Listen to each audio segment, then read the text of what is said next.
Yeah.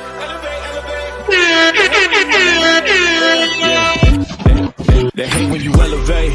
The second of losses, I'm handing them out, yeah, I had to go delegate.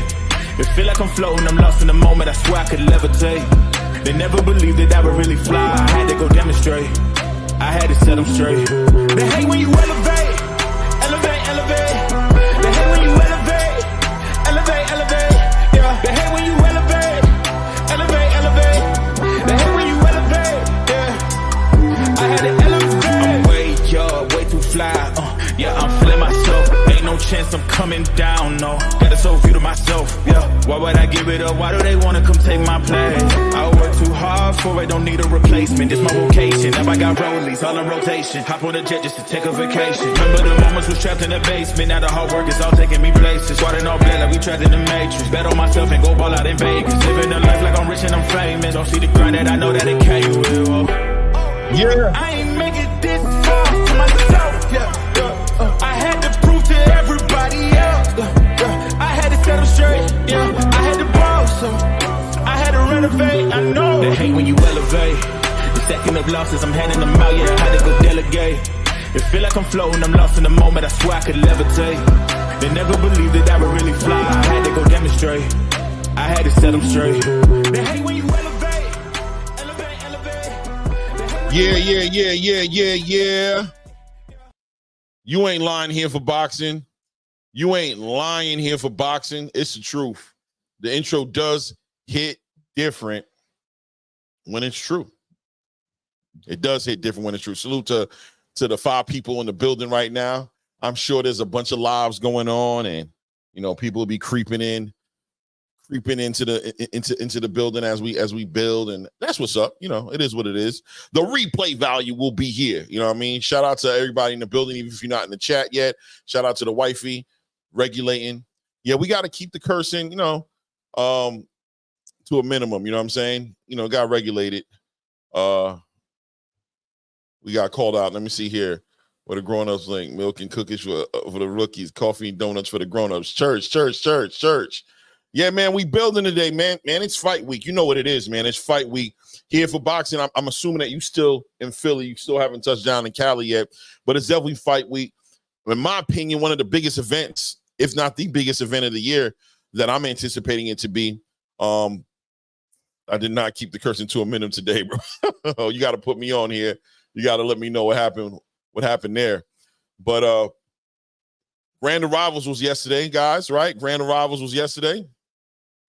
We saw the Grand Arrivals, right? Right?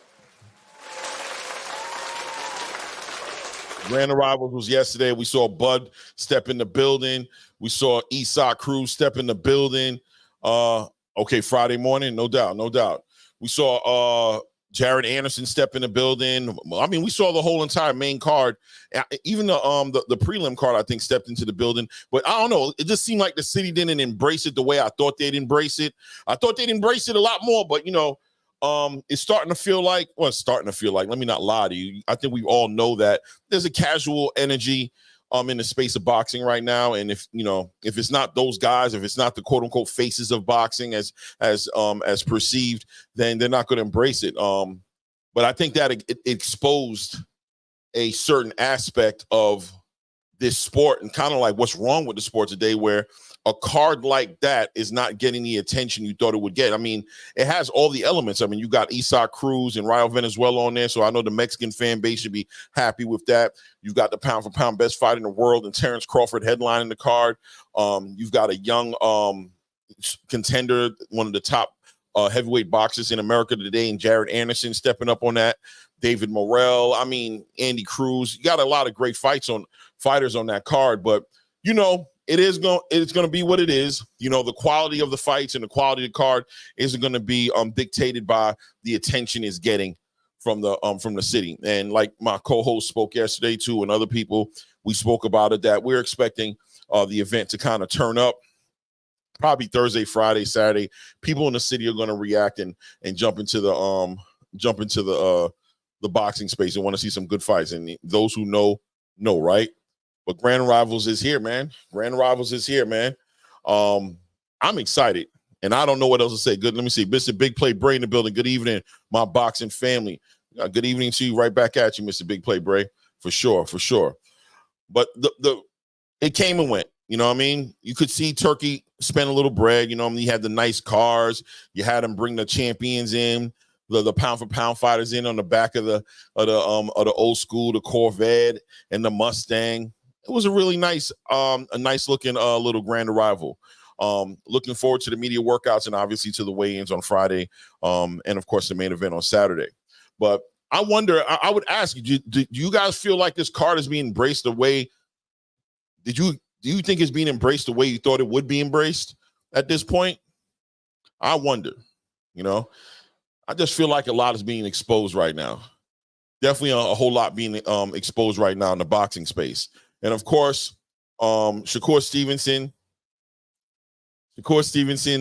all the rumors going around that he was organizing something with Tank, and now it's William Zepeda.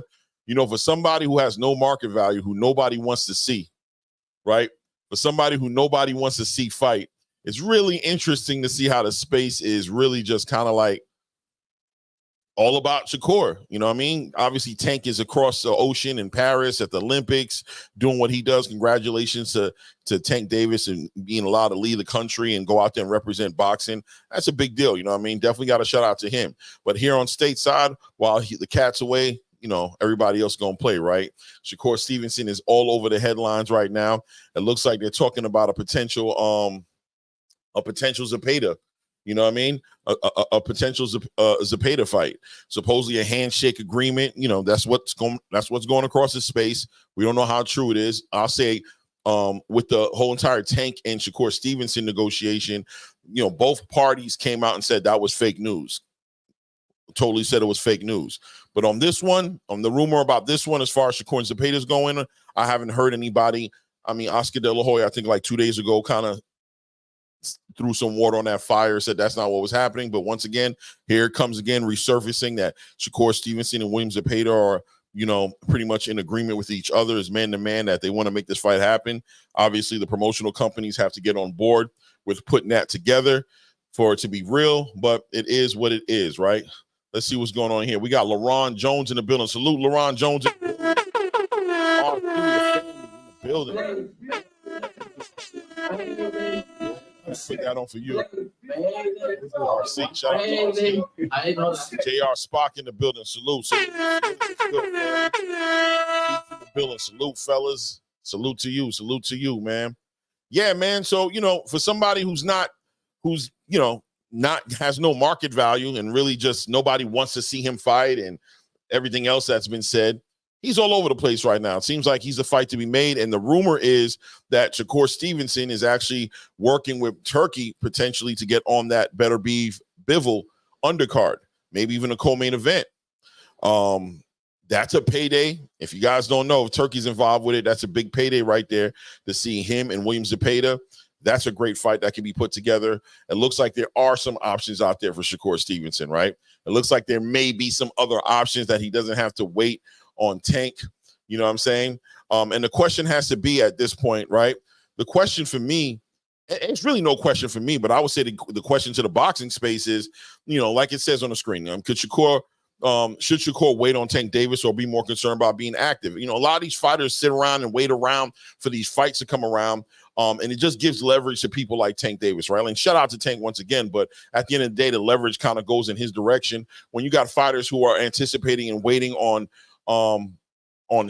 him to send them a contract, but you know, the real guys that really understand the business and understand not only the business as far as the money making aspect of it, but also understand the value of being active, they're not just going to sit around. Shout out to David Benavidez. Shout out to David Morrell. These guys have put some thought into their careers. Their management, the people who run in their careers, have put thought into their careers and decided that it's best for these guys to move forward, not wait around for Canelo Alvarez, and in Shakur's case, definitely not wait around for a Tank Davis to send him a contract while he's up in Paris living his best life, right?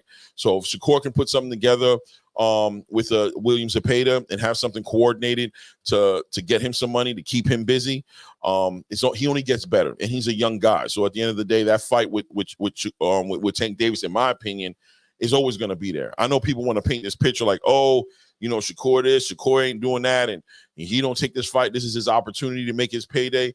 Listen, man. What's meant to be, what's meant for you, can't nobody hold from you. You know what I mean? What's meant for you, can't nobody hold from you. Shakur wants to be treated like a boss. He has to carry it like a boss, and a boss doesn't sit around waiting on other people. The boss moves the needle and is the trendsetter, and that's what Shakur's. That if the rumors are correct about what Shakur's trying to do, then that's a boss move if I ever heard of it. And shout out to RC, says if he land on that Bivol Beterbiev would be a good move for Shakur. 100% keeps him busy. That's a real competitive fight. You know what I'm saying? That William Zepeda in his own right has a fan base that's backing him up as far as that Mexican fan base. You guys know that when the black guy and the Mexican guy get in the ring, a lot of people want to see that fight. Getting him out the way, kind of also building his value. Zepeda's style is the kind of style that's going to give Shakur Stevenson the opportunity to be involved with a very exciting fight and to walk away from that kind of fight with a victory. Somebody with an undefeated record who's coming off a great performance himself, fighting against Cabrera. If he's able to, put on a great performance, William Zepeda, that's going to build up his stock value and just add more value to the fight between him and Tank Davis. Really, it's a win-win for Shakur, not to mention the exposure he's going to get being over in Riyadh fighting and, getting some exposure to the European fan base. It's just going to work out for him. Laurent says, I think Shakur has to do what's best for his career. That's where Devin started going wrong. 100%. Can't chase around these fighters, right? We can't chase around these fighters, man. Don't let the boxing space and the fans convince you that your choices are limited to what's in front of you. As soon as somebody like Tank knocks on the door, everybody's on his head saying, "Listen, you better answer that door. Yo, that's Tank. You've been talking all that mess. You better not let this go." And before you know it, they're saying, "What? Shakur's a duck if you don't chase Tank." Now that Tank got bad business with Lomachenko, where Lomachenko left him out there to dry. Now everybody wants to put the pressure on Shakur. Well, he has some wise people in his corner, some people who are very, very much for betting on yourself. And those people being like Terrence Crawford, Andre Ward, even a Floyd Mayweather, I'm sure, is going to let him know, listen, man, you move when you want to move. That's how the real bosses move. You take that fight when you're ready for that fight. If you need to get your business in order, make sure your business is in order before you take that fight. Don't let nobody rush you. Tank is the one with the pressure on him right now because the fight is coming up in November. That's the dates that he's supposed to be fighting in.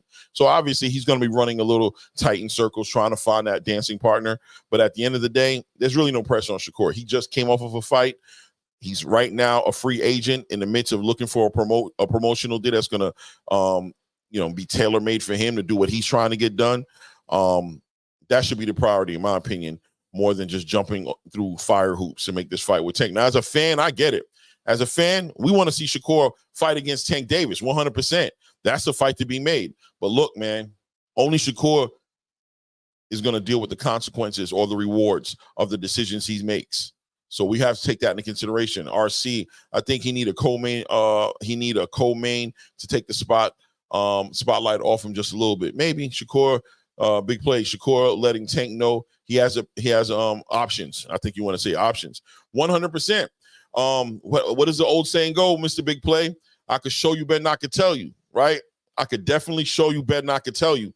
And I know, like I said, the fans out here, the people out here who can't see anything but one way, which is Tank's way, they're gonna look at Shakur and you're gonna see him throw shade on him. That's what you're gonna see in the boxing space. That's what you're going to see. You're going to see people downing him, saying that he's making a horrible decision, saying that he's ducking, that he really don't want to fight. They're going to want to try to put that pressure on him. And I'm be honest with you, the way the content creation space is right now and the way the fans are, that's what makes a Terrence Crawford or Shakur Stevenson or Andre Ward, that's what makes them do what's best for themselves, and they don't consider the fans anymore, right? They don't take the consideration for the fans anymore because at the end of the day, they understand that the fans don't got your best interest. You know what I mean? If they're your fans, they may have your best interest, right? But if they're not your fans, man, what are you listening to them for? So if a bunch of Tank fans want to go ahead and throw shots at Shakur and tell him that he a punk if he don't take this and that he's ducking and everything, what does he care?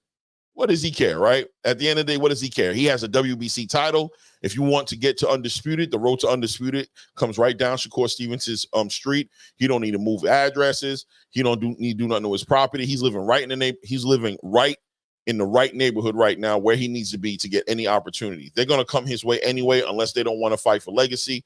Then that'll be their record, and that'll be what they're known for doing in their careers. That has nothing to do with him, right? He has a lot that he can get done outside of a Tank Davis fight. And look, he wasn't looking at a Tank Davis fight coming his way, right? We all understood that Lomachenko and Tank was getting ready to fight. So I'm sure it's very reasonable to believe that Shakur had plans already on what he planned on doing anyway.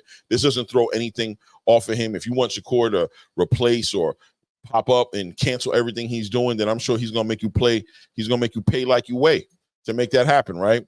Let's see here. Laurent says, the only thing I don't like about it, they attach their name to Tank to build their market value. Well, Laurent, I hear what you're saying, but you know what, Laurent? At the end of the day, he's the guy. He's the face of boxing. He's the guy in the division. He's the money. Nobody's in denial about who Tank is and how much weight he brings. So naturally, this comes heavy as the crown. You know what I mean? This comes with it. If you want to be at the top of the division, you want to be at the top of the game, and you want to be seen that way, then you have to be willing to fight the top dude, and you got to be calling the top dude's name and trying to get that fight. But at the same exact time, it's not only them, right, Laurent? Let's be honest. It's not just Shakur calling out names. It's also the content creation space, is the boxing space. That every time Shakur gets in front of a microphone, they're going to bring up Tank. They're going to bring up these things, and he's not going to run away from those questions or run away from how he feels about what he can do against them. So, I mean, that's just part of the game. You know what I mean? It is what it is. I think he warrants some of the criticism by attaching himself to Tank by the trash talk. Yeah. I can agree with that. He definitely warrants some of the criticism, but the criticism rhymes with promotion, right? It rhymes with exposure. It rhymes with, it don't always got to be positive. As long as his name is in the conversation, he's getting more and more popular. So yeah, it warrants a criticism. He's calling Tank out. You know, it's the, I don't even know if it's a criticism as much as it's the acknowledgement that he's attracting that type of energy to himself. So, I mean, that's part of the game, you know what I mean? Here for boxing, the fans soft as hell, yeah, no doubt. Here for boxing, here come all the Tank Lover boys. You being too mean. Larry Lopez said, you being too mean. Listen, man, it is what it is, you know? But like I said in the beginning of this whole entire thing with Shakur, when Lomachenko backed out of that negotiation with Tank, Shakur ain't got no pressure on him, man. The pressure is all superficial. It just looks like pressure, but it's really not no pressure. It looks like pressure. Oh, now it's on him. It's not on him. It's on Tank. Tank's the one who's got a fight scheduled for November that he's got to get, that he plans on delivering to the fans.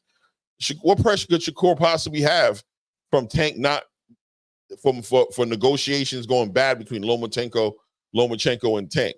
How could that bother? How could that be anything that bothers Shakur Stevenson? You know what I mean? That's just all superficial. That's just made up. That's just from the outside looking in, it looks like that. But the reality is, right? Let's be honest about it. Let me see here. Remember, he did the video when Floyd and Tank was going back and forth for sure. I do remember. Larry Lopez said Shakur is the biggest threat to Tank at 135. Consensus would have people to believe that, man. Here for boxing, Tank can do whatever he wants, but Haney and Bud must fight boots next. Larry Lopez, Tank vs. Shakur is the biggest and the best fight at 135. That's 100%. I agree with you, Larry Lopez, and let's be honest about it. Let's not talk about it like it's one way, right? Tank versus Shakur or Shakur versus Tank, they're the biggest fight in boxing. And sometimes people lose context. They lose a little connection with that. Shakur is very aware of that. Like, I'm your biggest fight as well, bro. You're my biggest fight, but I'm also your biggest fight because everybody thinks I've got the actual ability to beat you, nobody else. So yes, I am. You are my biggest fight, but don't get it twisted. I am definitely your biggest fight as well. And maybe it might take some time to let that marinate, let that sizzle in your spirit to see the truth. Why are you doing that? I'll go to Saudi Arabia, go collect me a bag, go fight William Zepeda, go piece William Zepeda up when I come back. Just like Terrence had to leave, come back and talk to Errol. Let's see if the conversation changes and if it's a little more respectful when I get back from Riyadh. You know what I mean? Let's see. Laurent said, I disagree. Tank has no pressure. His fan base is not who y'all think it is. Laurent, as a result, there's no pressure. I hear you, Laurent, right? I see where you're coming from with it. I definitely get your angle, right? But here's my whole thing. There's the fans that apply pressure, and then there's a fighter that applies pressure to himself, right? There's something about when other people might not see it, but personal accomplishment, having your own goals and your ambition sometimes is an even bigger threat of pressure than anybody from the outside bringing in. If Tank really wants that fight and he feels like he wants to put that on his resume, he feels like that's part of his legacy, he really wants to make that fight happen, then the pressure is already there, personally there to make it happen. Errol had to figure the same thing out as well. The inevitable D-block, Salute, King. What it do, brother? J Cash, the money man in the building as well. Salute. Right? So we'll see how Tank handles that. You know what I mean? How he decides when he gets back from Paris. From what I understand, he's waiting on what I'm hearing rumors is that he's waiting on Isaac Pitbull Cruz, right, to have his fight this weekend. They want to see what the results are going to be from that fight. I think Tank's team, especially when we're talking about Calvin Ford, has kind of made no secret how he feels that he would like to be involved in one of those kind of fights, an Isaac Cruz kind of fight where, you know, the big fan base comes in there, a lot of money, a big pay-per-view. That's what he's interested in. Rumors are that Tank has been more so focused on Shakur, but you know, Tank's been focused on the Olympics in Paris, to be honest with you. That's what I think. That's what I think. You know what I mean? What's good? Larry Lopez, PBC wants Tank versus Pitbull rematch. Exactly. Tank got to push Shakur 100%, Larry. Why do you think, Laron Jones says, let's see, why do you think while there's all the noise on YouTube, their team remains quiet every fight? What are you talking about, Tank, Laron? You talking about why Tank's team stays quiet?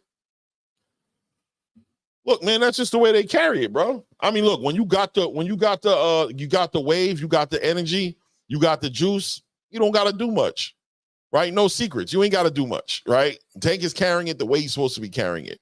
So is Calvin, all of them. They laid back. They ain't got to worry in the world. They're the face of boxing. They're the money bag for everybody in the division. They already know whatever fights they want for the most part, they can just send a contract out, make the fight happen. So you're not going to see no, you know, they're going to sit back and sit quiet. But I make no confusion about it. Right now, their fight in November, they don't have one. Okay, they're contracting, they're speaking, they're negotiating, they're doing a bunch of things, and I'm sure it'll work out. But right now, they don't have a fight, and that's work.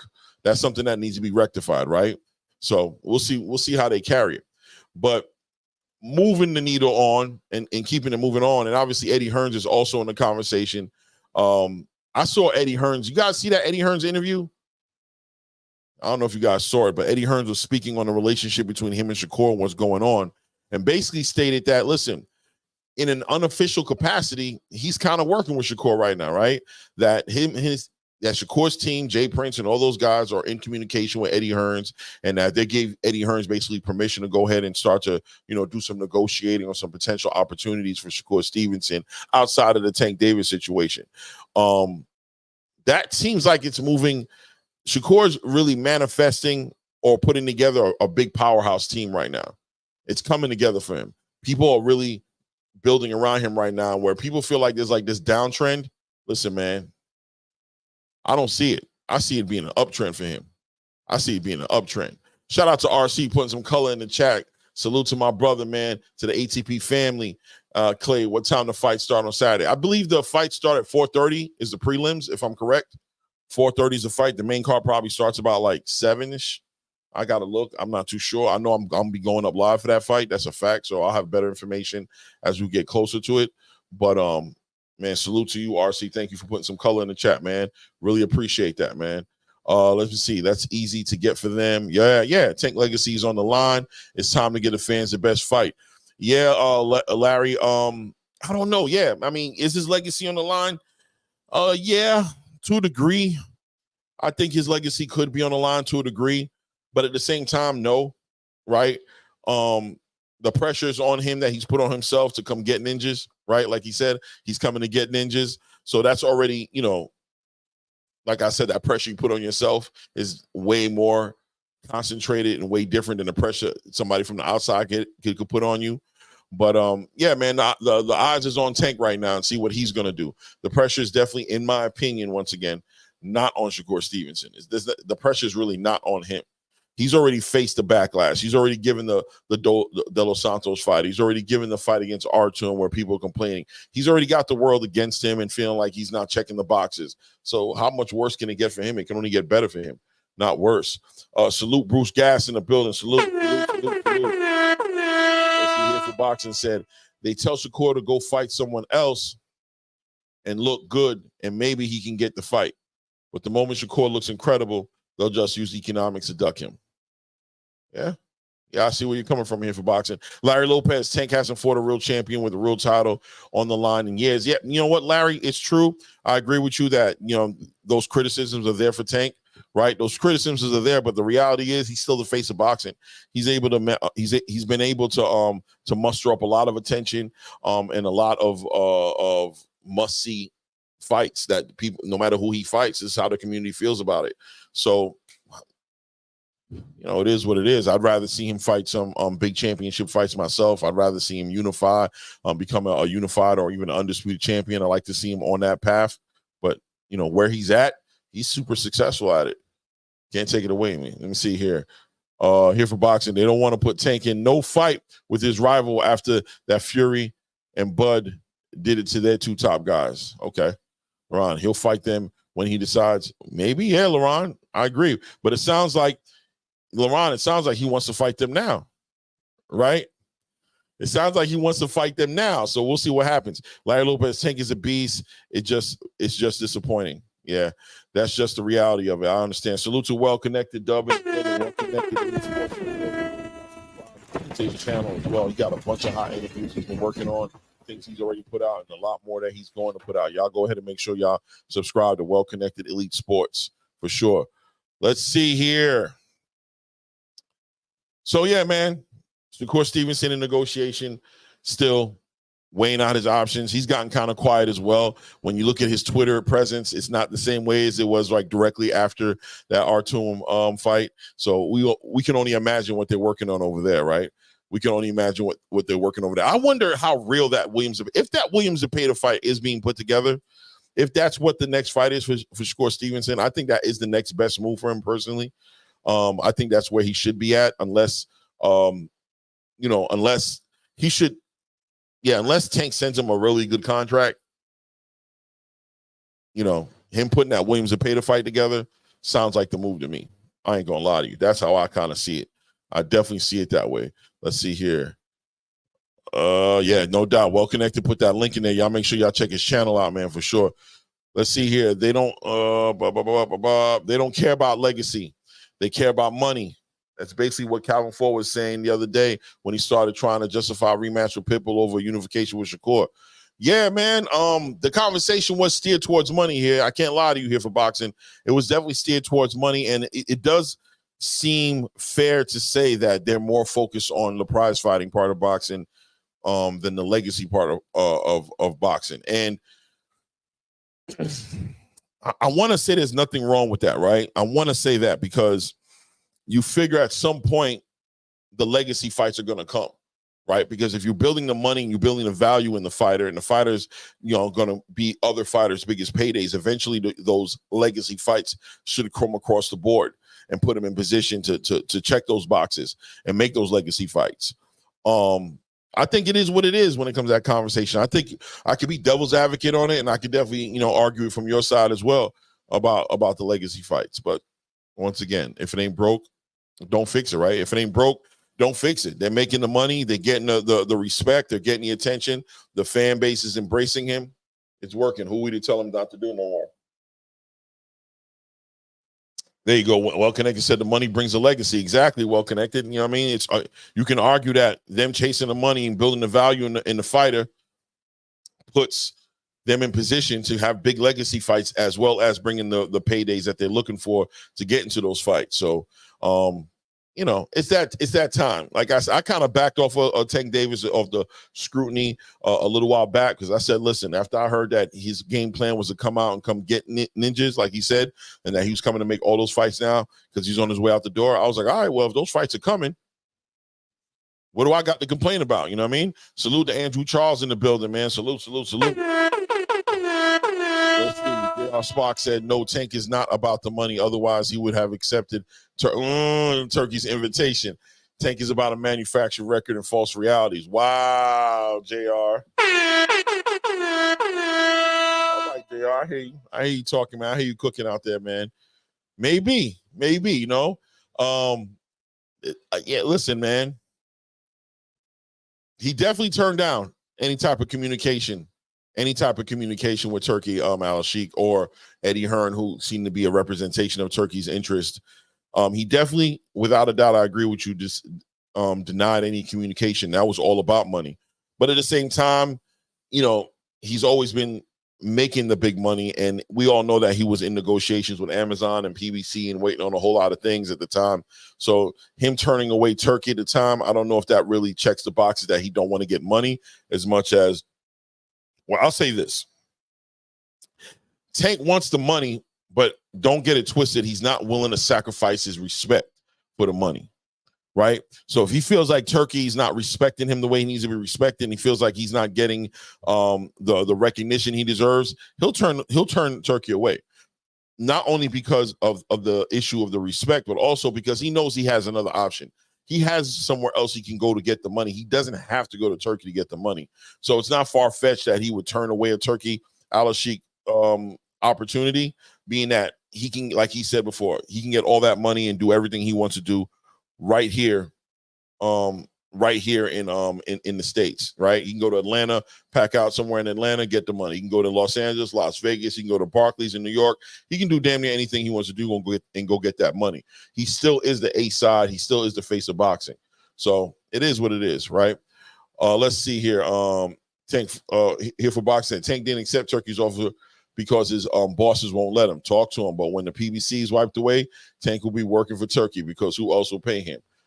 Ooh, here for boxing. I mean, look, man, he's going to get his money. I agree with you on that. He's going to get his money. But, you know, the PBC, as far as how long they're going to be around, I don't know. Man. I feel like at some point, everybody's going to have to work with each other, though. I'll tell you that for sure. That's what I definitely believe. Well Connected said he already has the money. Tank said, why would he go out there for the same amount of money he makes on his own? Like I said, exactly, Dub. You know what I mean? I'll push back and play a little devil's advocate with you, Dub, and just say that, yes, but at the same time, you don't know if they weren't going to give you more money than what they offered you out here, right? You don't know what the offer was going to be, how much the money was going to be. The rumor was that it was going to be $20 million guaranteed. I mean, if you need to be more than that, I'm sure that could have potentially been negotiated. But look, he's making more than enough money right now with his new deal that he just got with Amazon. So why does he need to run around looking for other opportunities where he's already sitting well and he can make the fights happen here? He has the big deal with Amazon. He doesn't need to be searching around for no deals. Let me see. Andrew says Tank going to do whatever Tank wants to do. He's got his own lane all to himself. I can't argue with you, Andrew. I ain't going to lie to you. I cannot even argue with that. LaRon Jones, Tank will be long gone by then. I agree, LaRon. I agree. Larry says Shakur's going to outgrow 135 soon, just like Haney and T.O. outgrew the division. Yeah, I agree. So, but look, man, Shakur has options. We'll see what he does. Forget about the rumors. The rumors are going to be what the rumors is. None of us really know what's going to happen. But at the end of the day, Shakur has a lot of options. I think that's one thing that we don't need to argue about. He has a lot of options. Now, let's see here. On my way, salute. No doubt, Ray. For sure. Let's see here. Oh, I kind of want to say some of these conversations for when Ray gets back, but because he's running out with the wife right now, handling some things. But let's talk about Jared Anderson confronting Eddie Hearn. So yesterday, Jared Anderson, confronts Eddie Hearn. Doesn't like that Eddie Hearn kind of picks Martin McCauley over him. And, he didn't pick Martin McCauley over him, but he definitely did communicate that, listen, man, this guy's going to be one of the realest heavyweights you ever fought. And I've told you guys already, Martin Bakole is a well-decorated. He's not decorated as far as championships and things of that nature, but inside of the heavyweight boxing community in that space, he's known.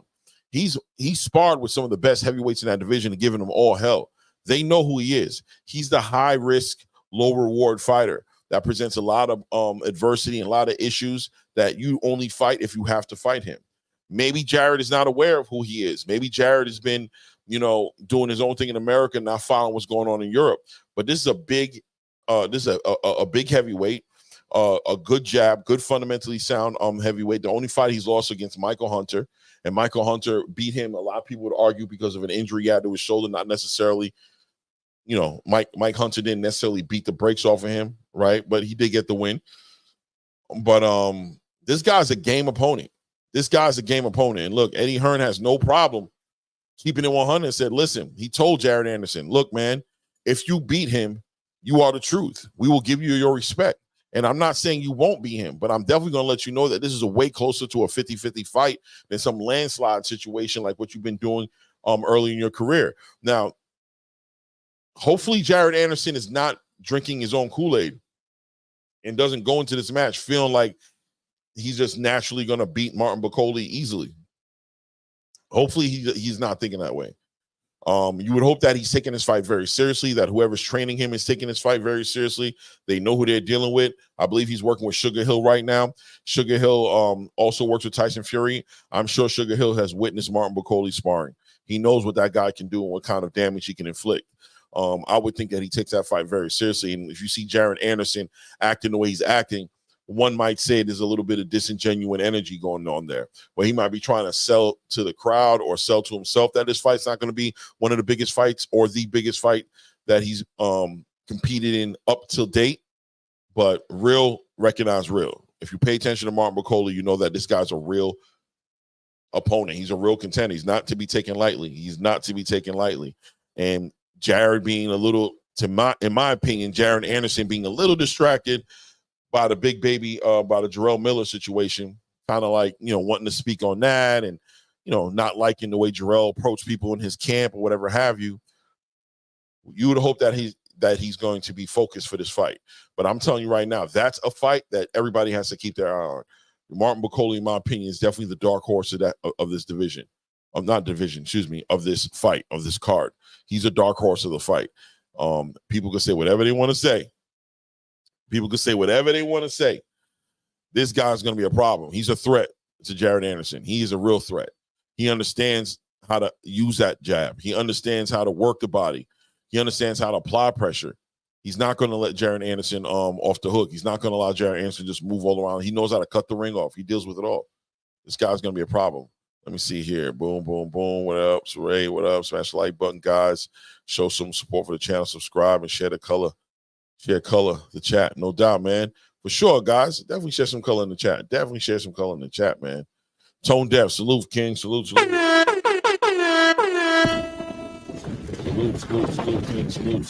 King. Yeah, dark horse of this card. I think if you're looking for an upset in this card, that's somewhere you might want to have your eyes on. That's a real life, realistic. I think that's a fight I'm very, very antsy to see. I want to see Terrence compete. But this fight right here has upset written all over it. It has upset written all over it. Believe you me when I tell you this, right? Believe you me when I tell you this. I don't know what Jared, him working with Sugar Hill, I don't know what changes I'm looking to see from him, because the truth be told,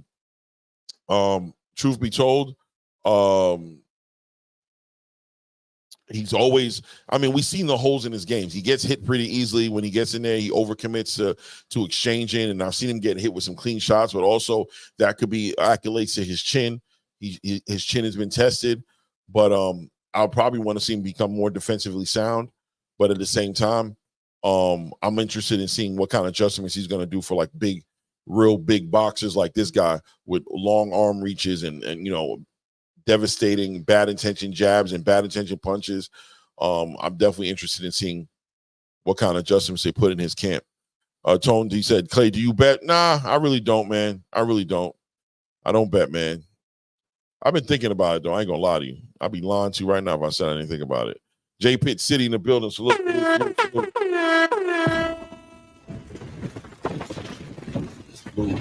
Salute. Yeah, but we got to see how Jared handles this, man. A lot of distractions, and I wonder if he's taking it as serious as he should. Even when I see him just the way I see him carrying it, the smiles and the laughing and the he's real jovial, which is good.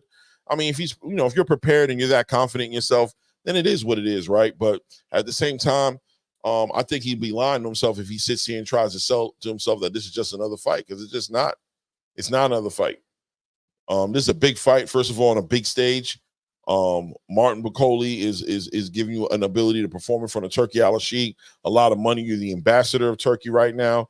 I don't know what that means, but I'm going to say that you're defending all of that when you get in the ring with this guy.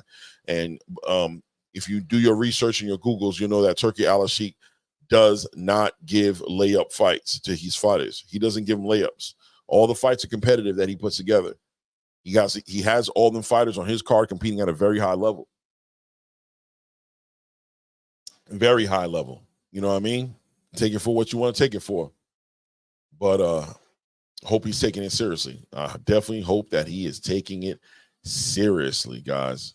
Because if he's not, it's going to be a long night.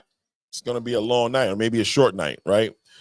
But the big card, the big fight, Rayo versus my boy Cruz, the young bull. And I put this picture up because I thought it's significant. Everybody knows that Isak gives up like a solid 3 to 5 inches on every fighter that he fights. We all know this. But you got Ryan Valenzuela, who really, working with that team over there, the Robert Garcia team out there in Texas, he's shown a lot of discipline in that last fight he had with Chris Colbert. He's going to need that discipline in this fight here against Cruz. He's definitely going to need it. And the question is going to be, is he going to be able to do it? Is he going to be able to do it? Because the truth of the matter is Cruz is small. Some people might say he's small for the division, and Isak has a lot building on this because he's talking about fighting the Tank Davises and all the way across the board, unifying and doing things like that, 140. Well, this is a big challenge that he has in front of him.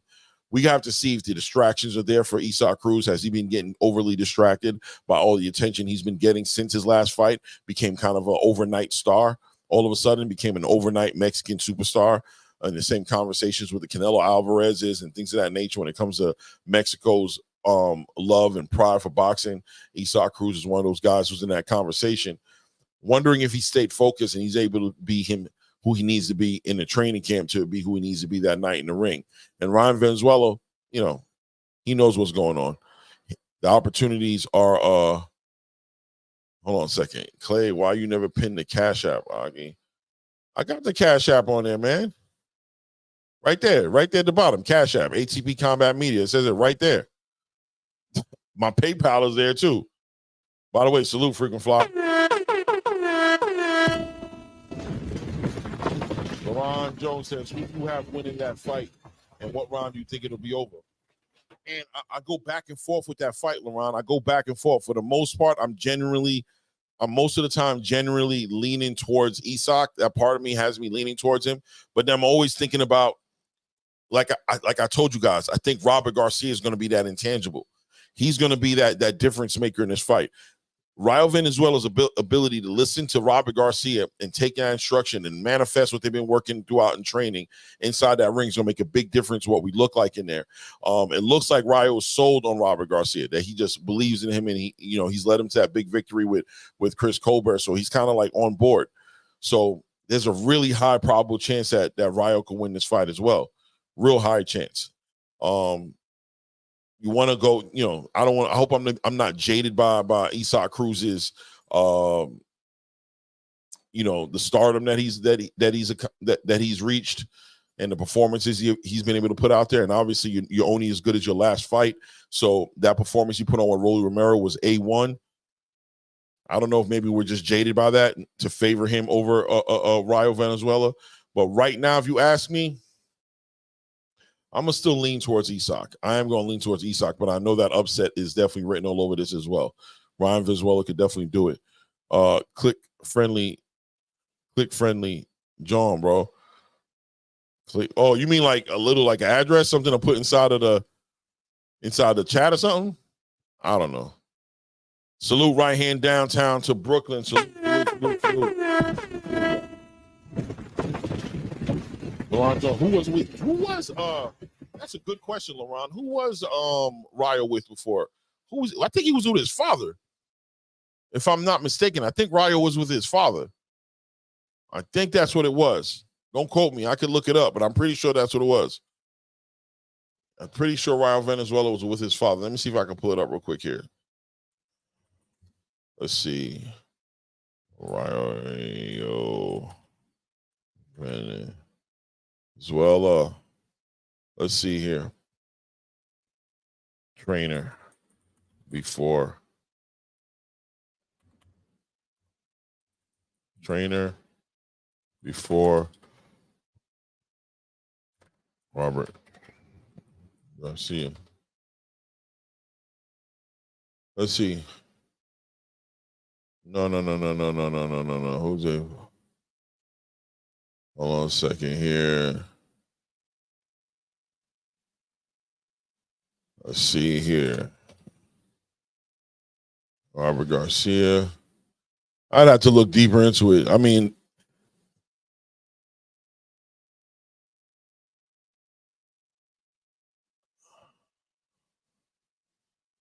it looks like it might have been his father.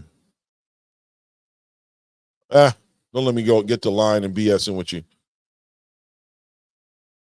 And yet, right there, it was Benavidez Sr., but Benavidez Sr. only trained him for like one fight, right? He wasn't actually Ryo's actual trainer. Like Ryo kind of transitioned into working with Benavidez Sr., but at the same time went over to Robert. Like I think Benavidez Sr. like moved to like management, like he still manages Ryo Valenzuela, and now Robert Garcia is a trainer. I feel like it's some sort of relationship like that. But he had a trainer before Benavidez Sr. I feel like he did. Don't Don't let me, like I said, get me line up in here. Hold on a second. Valenzuela trainer, new trainer. Let's see here.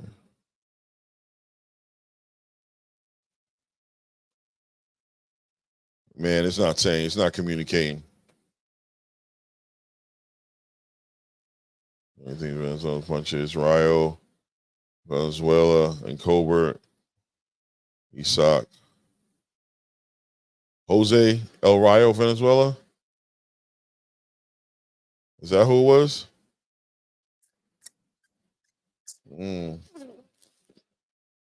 Yeah, I don't know.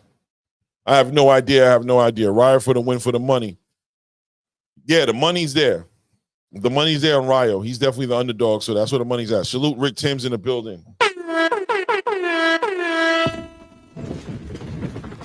Salute Rick Timms in the building. Salute. So let's hope that he's focused and he's able to make that happen. You know what I mean? I do feel like the card's not getting the attention it needs, though, man. I don't know. I don't even want to say the attention it needs. It's not getting the attention it deserves. It doesn't need the attention, not in my opinion, because it ain't gonna stop me from watching it. I'm definitely gonna watch it. I think I've been looking forward to this card too long for me to give a damn what anybody is talking about. You know what I mean? You know what I mean? What else is going on in the boxing space right now? What else is going on in the boxing space right now? Let me see. Hey, Miss Rain, grand evening. Thank you guys for respecting the wifey too. You know what I mean? Always keeping it respectful for her. I appreciate that. You know what I mean? Let's see here.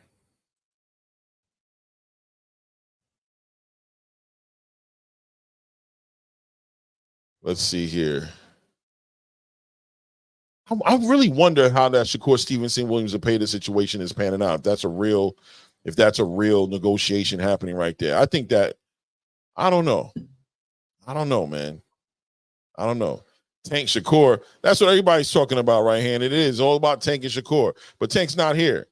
Tank's over in Paris. And I've just never been that type of person to get that interested in something that's not really coming together.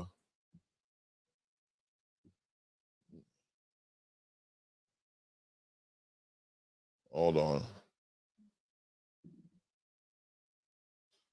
I really don't know. Let's see here. Let's see. Tim Bradley critique. I don't see it.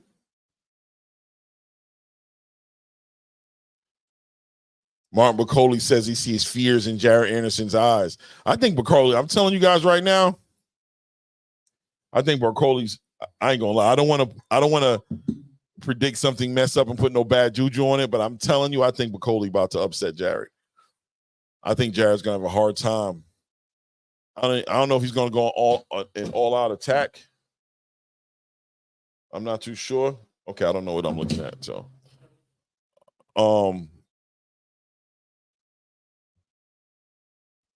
let's see here. Shakur KO Zapata. Is that what you're saying? Okay, there we go. The Cash App's right there. There you go. It's cash friendly right there. Shout out to the wifey who put it in there. Does he KO Zapata? Does Shakur KO Zapata? It's kind of hard to give Shakur a KO, right? You got to kind of let's like shock the world and just do that. You don't just give Shakur Stevenson a KO. Like you don't just sit there and say you expect him to do that. Especially against somebody Zapata who I think has shown, I've seen him hit, you know what I mean? He has a good chin on him and obviously that pressure he comes with, but he can be walked into something bad. I don't know if I'm ready to give him that, man. Pin it, Clay. Oh, I know what you mean. Okay, hold on a second. I know what you mean. I don't know how to do it yet, man. I don't feel like J Pitt, you think he can? Obviously he can, but are you expecting him to do that?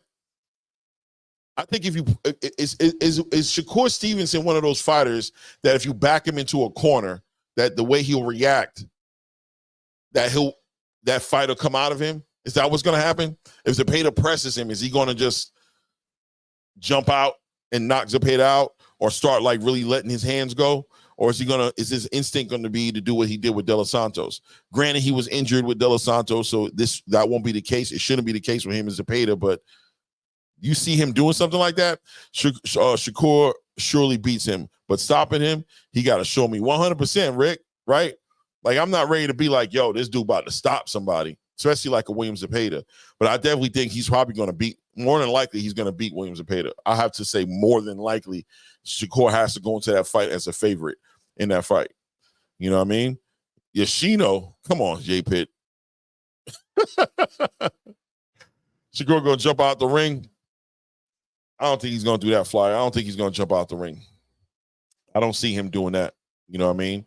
But I see it being a decent fight. I think Shakur, that fight stylistically gives Shakur Stevenson an opportunity to be part of an exciting fight. I think he needs that. I think he needs to build that brand up. And that's also part of the reason why I kind of like look at him like he could take some tune-up fights or however you want to look at it before he fights Ting to build his own market value up, right? He finally gets an opportunity to step away from Top Rank, who, in my opinion, Shakur Stevenson with Top Rank suffered from a lot of bad matchmaking, right? That's how I feel about it. So now that he gets an opportunity to step away from Top Rank, he can jump into a Tank fight. He could always do that, but he can also take his time and have 1, 2, maybe even 3 fights that can rebuild his brand a little bit, put him with some good matchmakers up in there, put him against William Zapata, throw him up in there with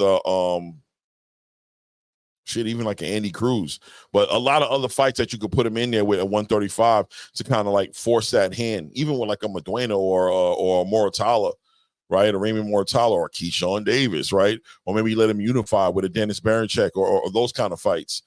Dennis Barancek, I think, is going to make it a boring fight, though. I ain't going to lie. Let's see here. Shakur's not going to put himself in a jeopardizing position for a knockout. JP said, jump out the ring is crazy. You know, I'm just kidding, Clay. Shakur waxes Zapata. For sure. For sure. You know what I mean? For sure. But I think he takes the opportunity to build himself up a little bit before he gets in the ring with. I know this is not going to go well with a lot of the space when I talk like this with Shakur, when it sounds like I'm downplaying the Tank fight. It's not that I'm downplaying the Tank fight. I'm just being honest and realistic to say that fight is there, in my opinion, for Shakur. I don't think that fight is going anywhere. I'm being honest with you. I just don't see it. I mean, even if Tank were to go up to 140 to go fight Isak and decide to stay at 140, Shakur can come up to 140 and compete up there. You know what I mean? I think Shakur's game plan prior to him knowing that he was going to get a fight with Tank as soon as it looks like, prior to knowing that Lomachenko was going to back out of the situation, Shakur had to plan on being active, right? He had to plan on, if he's talking to Eddie Hearn, there was a plan there to keep him active. Does he change that plan now to jump right into the ring with Tank? Maybe.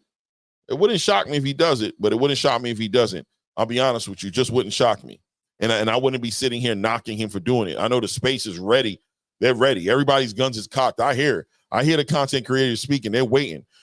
Just the rumor of this Williams Zepeda fight coming to the surface right now has a whole entire space talking about if he takes this fight with Williams Zepeda, he's ducking. He's officially ducked Tank Davis. I know. I hear you. You know what I mean? I hear you, man. I hear you. But look, ain't nobody care what these fans talking about no more, especially these fighters, man. They're not listening to these fans no more, man. They're not listening to these fans no more. Mark my words, they done doing that. Terrence Crawford, Andre Ward, even the Canelo Alvarez's, even Tank Davis. They all showed you guys. Ain't nobody studying what you guys talking about, man. We're going to do what's best for us. We're going to get to the money, or we're going to get to these legacy fights, these championship fights. We're going to do what we do, and we're not studying none of the nonsense that you guys are talking about that you're telling us we should do. Nobody listening to you guys no more. Sammy Sosa in the building.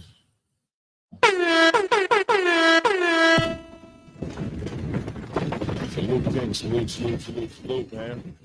XL, welcome, King. Welcome. But yeah, so he's going to take his time and do what he feels like doing. He going to take his time and he going to do what he feels like doing. You know what I'm saying? See how he builds up on that better be if. And I think they're talking about putting, if I'm not mistaken, I feel like there's some talks of the Regis Pro Great Catterall fight getting put on that card as well. Getting put on that better beef Bivol card. So they're already building that card up for October for that unification, that undisputed light heavyweight title fight. So we'll see how it goes. You know what I'm going to do, though? I ain't going to lie to you. I'm going to throw the link up in the chat because we were just catching up. I feel like I've caught up. So if anybody wants to hit the link and come up, feel free to do it. Well connected, flyer frequency. You know what I'm saying? Here for boxing. If you're still in the building, whoever feel like stepping up, Ray should be on his way soon. Definitely should be on his way soon. Boy, listen, Martin Bacoli. That's a fight. And then, of course, Morrell. Morrell looks like he's staying at the light heavyweight division as well. He doesn't look like he's coming down. He's coming back down to 160 either. Be on in 5. No doubt, Ray. No doubt. Hold on a second here.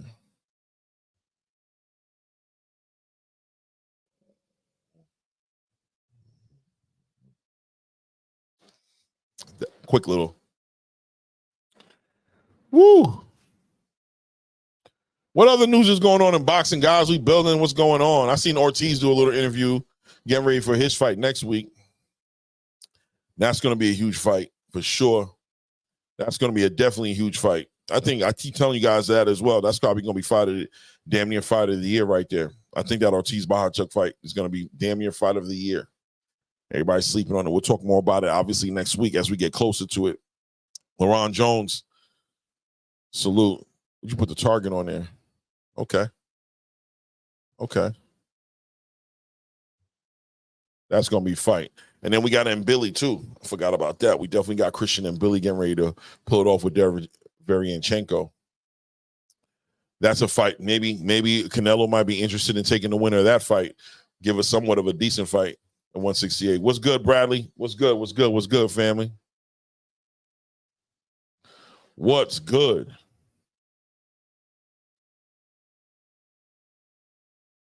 Let's see here. Ooh wee.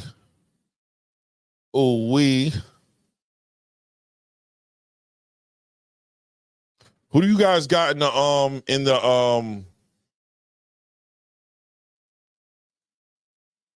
on a second here. You guys haven't been sharing what you guys think about that damn Jared Anderson fight, though. Who y'all got winning that fight? I haven't heard nobody talking about it. I feel like I'm the only spot talking about that damn fight. I ain't gonna lie. I think I heard Showbiz kind of shine a little bit light on it, but I'm not gonna leave it alone, man. I think that fight's gonna be the fight on that card. That's what I believe. That's what I definitely believe. I don't know who's going to win it, but I think it's going to be the fight of the card, bro. That's what I believe.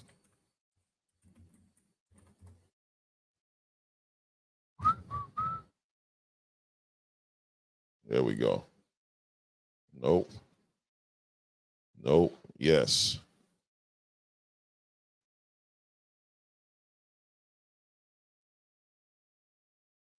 Hold on one second here, guys. Bear with me. Bear with me. I'm out of it today. I'm trying to fix this here. Am I bugging?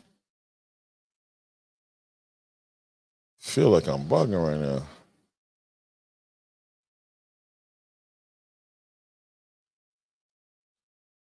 Do.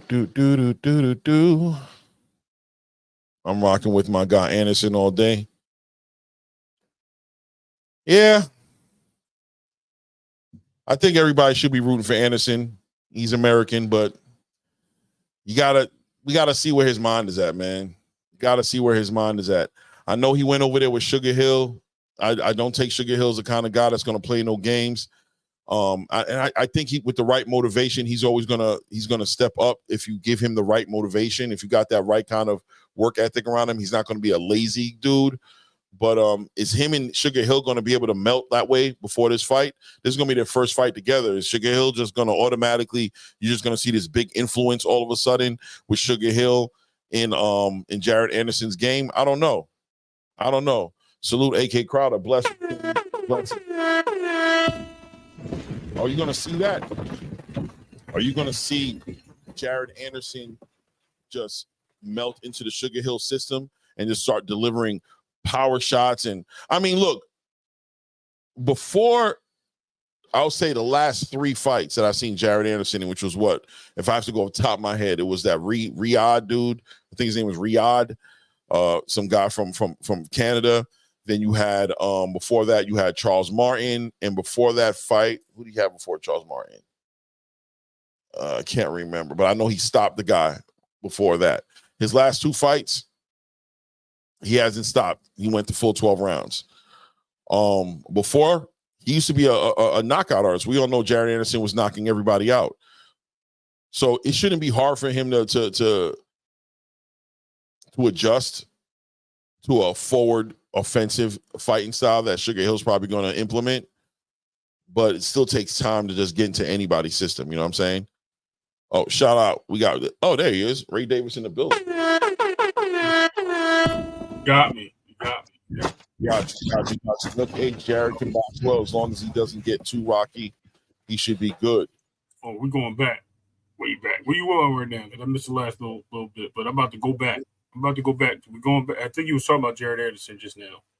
Yeah, I was just talking about Jared Anderson. Hold on a second. Jared comes across as someone who is distracted. He's even said it out his own mouth. Yeah, man, that he doesn't care about the sport, but he doesn't train like someone who's distracted or doesn't care. 100%. 100%, Andrew. Yeah, we were just talking about Jared Anderson, this Bacoli fight, but we went through everything pretty much. Oh yeah, I got the score thing because me and Jay Pitt will have a conversation on that. Don't worry. Wow, what happened? Oh, I heard what he said. I seen the comments. I was driving, but I was reading and driving. It's like driving drunk. What he said about what's name getting KO is a payday. Yeah. Yeah. So, I don't know. Yeah. But we'll talk about it. We'll get there. I know you was talking about that Jared Anderson thing, and I was like, yo, that was a good conversation. I wanted to jump in, but obviously I was driving. Right. And I was like, I'm not going to distract myself. But, yes, you are 100% right. Jared Anderson has to be on his P's and Q's. It's crazy because Turkey actually likes Jared Anderson to win by the 6th round. He actually thinks he's going to stop him. And he did an interview co-side with Eddie Hearn. He was like, he's like, why would you bring this fighter on my platform? He was like, it's okay. He gonna stop him. It don't matter. And then where'd he go from there? He done went from there to talking to Jared, like you mentioned. Jared looked like he's actually in really decent shape. I looked at them. I looked at them. You talking about Jarrell or Jared? Jared. Okay, you saying Jared looks like he's in decent shape? Yeah, he looked like he's up to the task, man. I was actually like, because you always depict things as you see them visually and what they done. Hey, Miss Rain in the building. Salute. Can I get a horn for it? That's for Miss Rain. She don't want to pay that, but we got the horns. Yeah, I hit that button by accident. I didn't think my hand grazed by it. But yeah, absolutely, man. Yes, Jared actually looks like he's ready for this fight. And I was like, yo, he could potentially do this. Built on the confidence that Turkey had, I was like looking at it and I'm like watching them measure each other up and size each other up. I'm like, bro, he can actually do this. I said, but Coley doesn't look like he's ready to step down. He's going to back down. But I just think Jared actually has the ability to use his length in his arms, his arms. I think he has a really good arm length where he can establish the jab and he can attack him, overpowering him with punches and doing things of that nature. I think Bucoli's definitely looking for the shot. We'll see how Jared's chin is. If Jared has a chin, he might beat him. But he has to. Jared has a chin. I've seen him get clipped bad too. I've seen him really get hit. I've also seen him get some weak legs. I've seen him, his legs kind of go out from under him a little bit, but he's always recovered pretty well and he's always responded with the fire. You know what I'm saying? He's never got hit and went into a retreat mode. You know what I'm saying? Like he's always kind of stayed right there. So he's got the ability to do that. My question is, when you have somebody like a Bucoli who looks like he's kind of old school with it, staying behind that jab, really finding, if he starts finding Jared with that jab, right? It's not one shot knockout. It's kind of like, right. You know what I'm trying to say? Like what happened? The Larry Holmes effect, I call it. The what? The Larry Holmes effect. Exactly. I know exactly. The George Foreman effect. I get it. You know what I mean? You got some heavy-handed punches coming in, and they just slow, but you just can't get out the way of them, and they just build up when you wear you down. I think Jared actually has the ability to land enough combo shots via I'm going to use a comparison here, which I don't want to do because it's one of my homies, Mr. Holyfield, Evander Holyfield with George Foreman. The way he beat George Foreman, he was able to outland him with combinations and withstand some of those power punches. Even though he got wobbly legs, he was still in the fire. He kept it where he couldn't establish the jab. He could establish the power, say to be enough where he can keep George off balance. I think Jared's going to try that plan. I think he's going to try to implement that plan that Holyfield did with George Foreman. He's going to try to stay inside, and then when Coley gets ready to throw hooks and things of that nature, he's going to step out. He's going to throw some combos, get in and out in that way. I think Jared does win this fight. I think it goes. It's either going to be a unanimous decision, or it's going to be a late stoppage. As far as Shakur, now, we no. Listen, y'all guys sleeping. JP, you sleeping on Salute, bro. You sleeping on Zepeda, bro. I watch Zepeda as a warrior, and watching Shakur in his last fights, because we just talked about this yesterday. You're only as good as your last fight. And we've seen Shakur do this in his last two fights. He does not like pressure. Now, with that being said, I'm going to agree with you. If Zepeda walks in there with pressure and he applies pressure, I can see Shakur turning into that pit bull and KOing Zepeda. The problem is the output of Zepeda. Zepeda throws 120, 130 shots a round. So Shakur going to be able to withstand that on his defense as he's backing up and he gets tracked because Zepeda knows how to cut off the ring. Those are the factors that I put into play. And that's why I don't see him possibly even losing this title to William Zepeda. That doesn't mean the tank fight will be off. And as far as the haters, Clay, because I heard you touch on this, I don't care if he takes a Zepeda fight, he's taking on the number one guy in all across the board. Straight up. Ain't no way he's ducking when he's taking on a bigger challenge to me. This is a high risk, low reward. And we already know that him and Tank is destined to be no matter what, win, lose, or draw. Exactly. So at the end of the day, people are going to say what they're going to say, and he ain't ducking Tank. I can tell you right now, take the one who took his name off the list. So I don't hear y'all talking about that. And as far as Shakur goes, hey, good luck to him, man. If he does make this fight, because he was the one who posted. I actually seen on Twitter. He was actually one of the people that posted that he's in negotiations with his team. So we hope it works out for him. Either way. Was good. AK was it was a lot of people shouting me out. I seen RC. I seen I gotta try to roll up and see who was in here. Frequent Flyer shouted me out. LeRon Jones. Definitely Miss Rain. CJ Esperon. Salute to all of you. JR Spot. Thank you.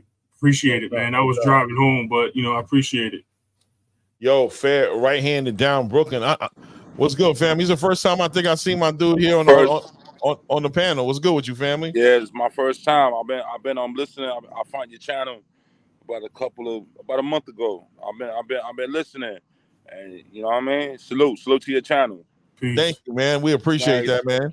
Yeah. Ain't no beef and things of that nature. You know what I mean? Yeah, especially bro. when we so far away. So you know what I mean.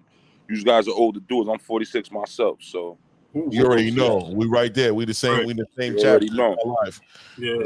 No. If it ain't gonna happen, we ain't gotta play like it's gonna happen. Anybody got no time for this? Exactly. Right. Exactly. No doubt. So what's good with you? Where y'all from? Jersey. He's from Jersey. I'm from New York. I'm from Long Island, but I live in PA now. All right. That's what's up. All right, Jersey. I'm from Brooklyn, downtown Brooklyn. No doubt. I'm in Staten Island now. Oh, all right. Yeah. No doubt. So what you looking forward to this weekend, man? You looking forward to anything this weekend? Yeah, of course. I'm on it. Buzz gonna handle business. I got Ryo. I got Ryo for the up. But I'm betting it. I got Ryo for the upset. He gonna fuck up that Tank Pitbull Part 2 money. Right. He gonna fuck that money up. He gonna fuck that package up.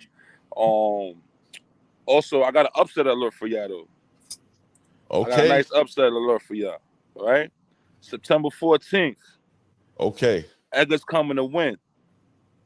Well, you Puerto Rican or something?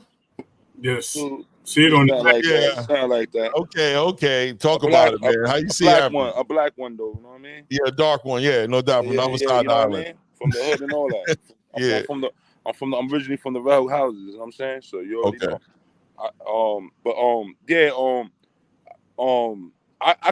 One thing I'm gonna guarantee. I already bet 2 dudes on my job, and my bets on it is that Canelo ain't knocking him out.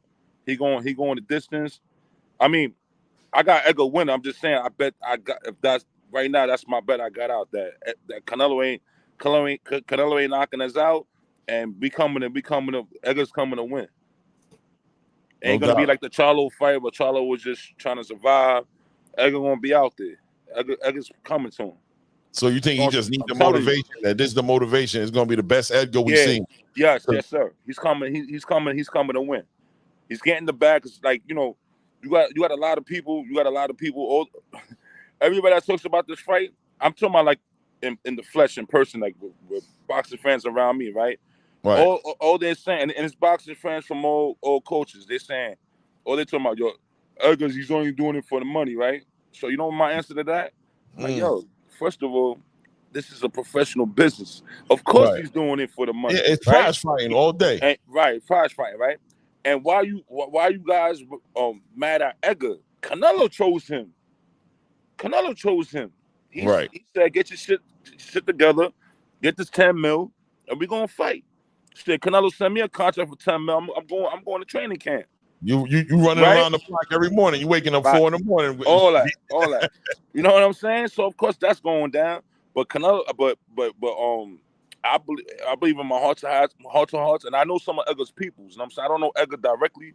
He's from Bushwick, Brooklyn. I know some of his peoples. He coming to win. I truly believe that in my heart to hearts. He coming to win. He coming right at him. And I won't be surprised if Edgar rocked that jaw with a right hand, overhand right hand. No doubt. Salute 2 cents in the building. That's a new 2 cents, by the way. That's not the 2 cents. There's no wrench. That's not 2 cents. No, that's 2 cents from Bang's channel. I want to say, I don't even know if she's a female or if she's, you know what I mean? I don't know, but she moderates over there. You know what I'm saying? Salute to Seth for sure. Thank you for stopping through, man. All right, well, much respect to you. No doubt. See, my wife think that's the other 2 cents. She's like, hey, 2 cents. She think it's the other 2 cents. This is the 2 cents with the S, not the C. But anyway, yeah, family. Listen, man.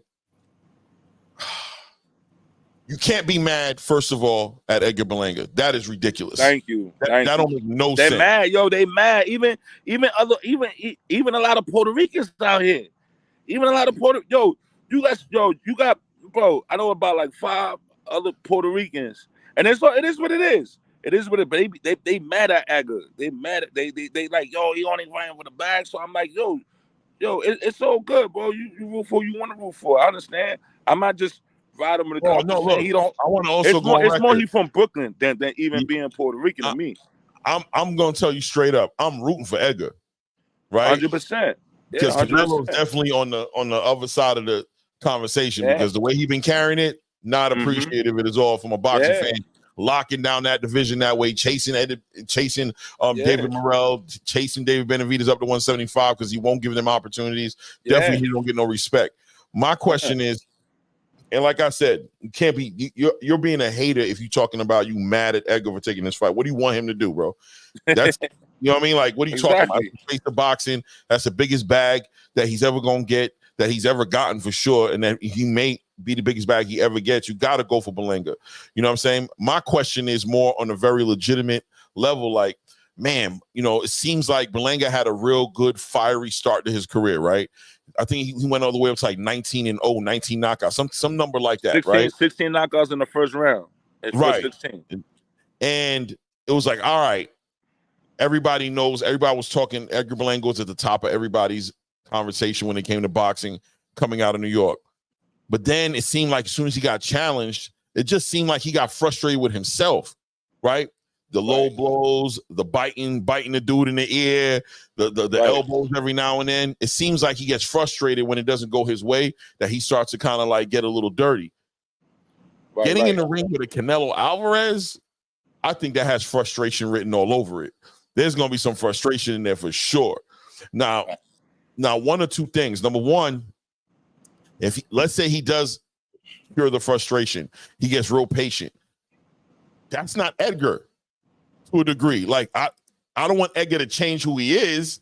You feel me? Because who he is what got him here. But at the same time, he does need to taper off on that energy a little bit and be able to keep it leveled to be able to compete with this guy. Especially if, like you're saying, you think it's going to go 12 rounds potentially if he doesn't stop Canelo Alvarez. Canelo could provide a lot of frustrating issues for him. That's exactly how I'm saying it. My bad. I'm just saying it right. Exactly what I'm saying. And he's gonna win rounds. That means you see him beating Canelo in rounds, walking away, going back to his corner, 1 round in the bag, another round in the bag, beating Canelo. Yes, sir. It's a tall task, brother. It's a tall task. No, of course. Canelo's Canelo, of course. Hell yeah. I know the war we getting into. I know it. I feel it. And I've always been me myself. I'm a Jets fan, bro. You're a Jets fan too. Salute to you. Sure. We Jets fans, bro. So you already know. We know how to deal with it. I root for the guy that I'm got nothing. The underdog, exactly. So win, lose, or draw. But all I'm saying is, it's like, all right, in Brooklyn, I'm in Brooklyn every day, right? And there's a lot of they just ain't trying to hear it. Canelo. I'm like, all right. Now I know a lot of people riding with Edgar too, but I'm just like, listen, when Edgar does this thing, win, lose, or draw. When I say does, what I mean is, he goes there trying to win, not just trying to survive, right? And he puts up a good fight. I don't want to hear nothing. Don't jump on that. I don't want to hear nothing. And if he wins, just stay low. Don't stay. Keep your energy right. Don't come over here. And I didn't. Right. Don't try to slide in the party, and all of a sudden I see you with a table on my side. And hey, what's going over here? Where this guy come from? Yeah, exactly. And I also we won. Exactly. And I'm also a Shakur guy too. You know what I'm saying? Let me ask you a question. You guys are old enough for this, right? You guys, what I've been telling people, right? if you just read between the lines, right? Everything that's going on, right? Shakur, you guys remember Shane? All right, obviously you remember Shane Mosley. You remember Shane Mosley lost to a boxer 2 times? What was his name? Vernon. I know his name. What was his name? Vernon. Vernon, right? Right. Of Hold up, right. I remember I was a Shane guy too. And Shane was on top of his game, right? But he lost to Vernon. I'm about to make a point real quick. Right. He lost to Vernon 2 times on top of his game, right? I remember I was going for Shane Mosley fight party, right? He lost to him 2 times, right? Nobody couldn't really understand it. Now Vernon sparred Shane Mosley in the amateurs, right? Right. He's the only fighter to really have Shane Mosley's number, right? He had his number because after Vernon Forrest beat him, I think he either beat De La Hoya after that or whether it was before that. I know he was on top of the mountain. He just beat before. Yeah. Before, okay, there you go, right? So now I'm gonna bring it back to Tank and Shakur, right? I heard on a YouTube, this is a while ago, right? Calvin Ford, right? He said out of his own mouth. He said everybody that Shakur sparred, he won. He said, I'm just gonna repeat it to the people out there. He said everybody that Shakur sparred, he won. So he sparred Tank, I believe, I don't know, once or twice. That means that he beat Tank too, unless you're gonna be tracking now because they beef and say that Tank won the sparring. Now I know it's the sparring, right? But my thing is this: could it be Shakur just has Tank's number? So no matter what Tank is doing around knocking people out, knocking everybody out, I believe he knocks everybody out, but Shakur, right?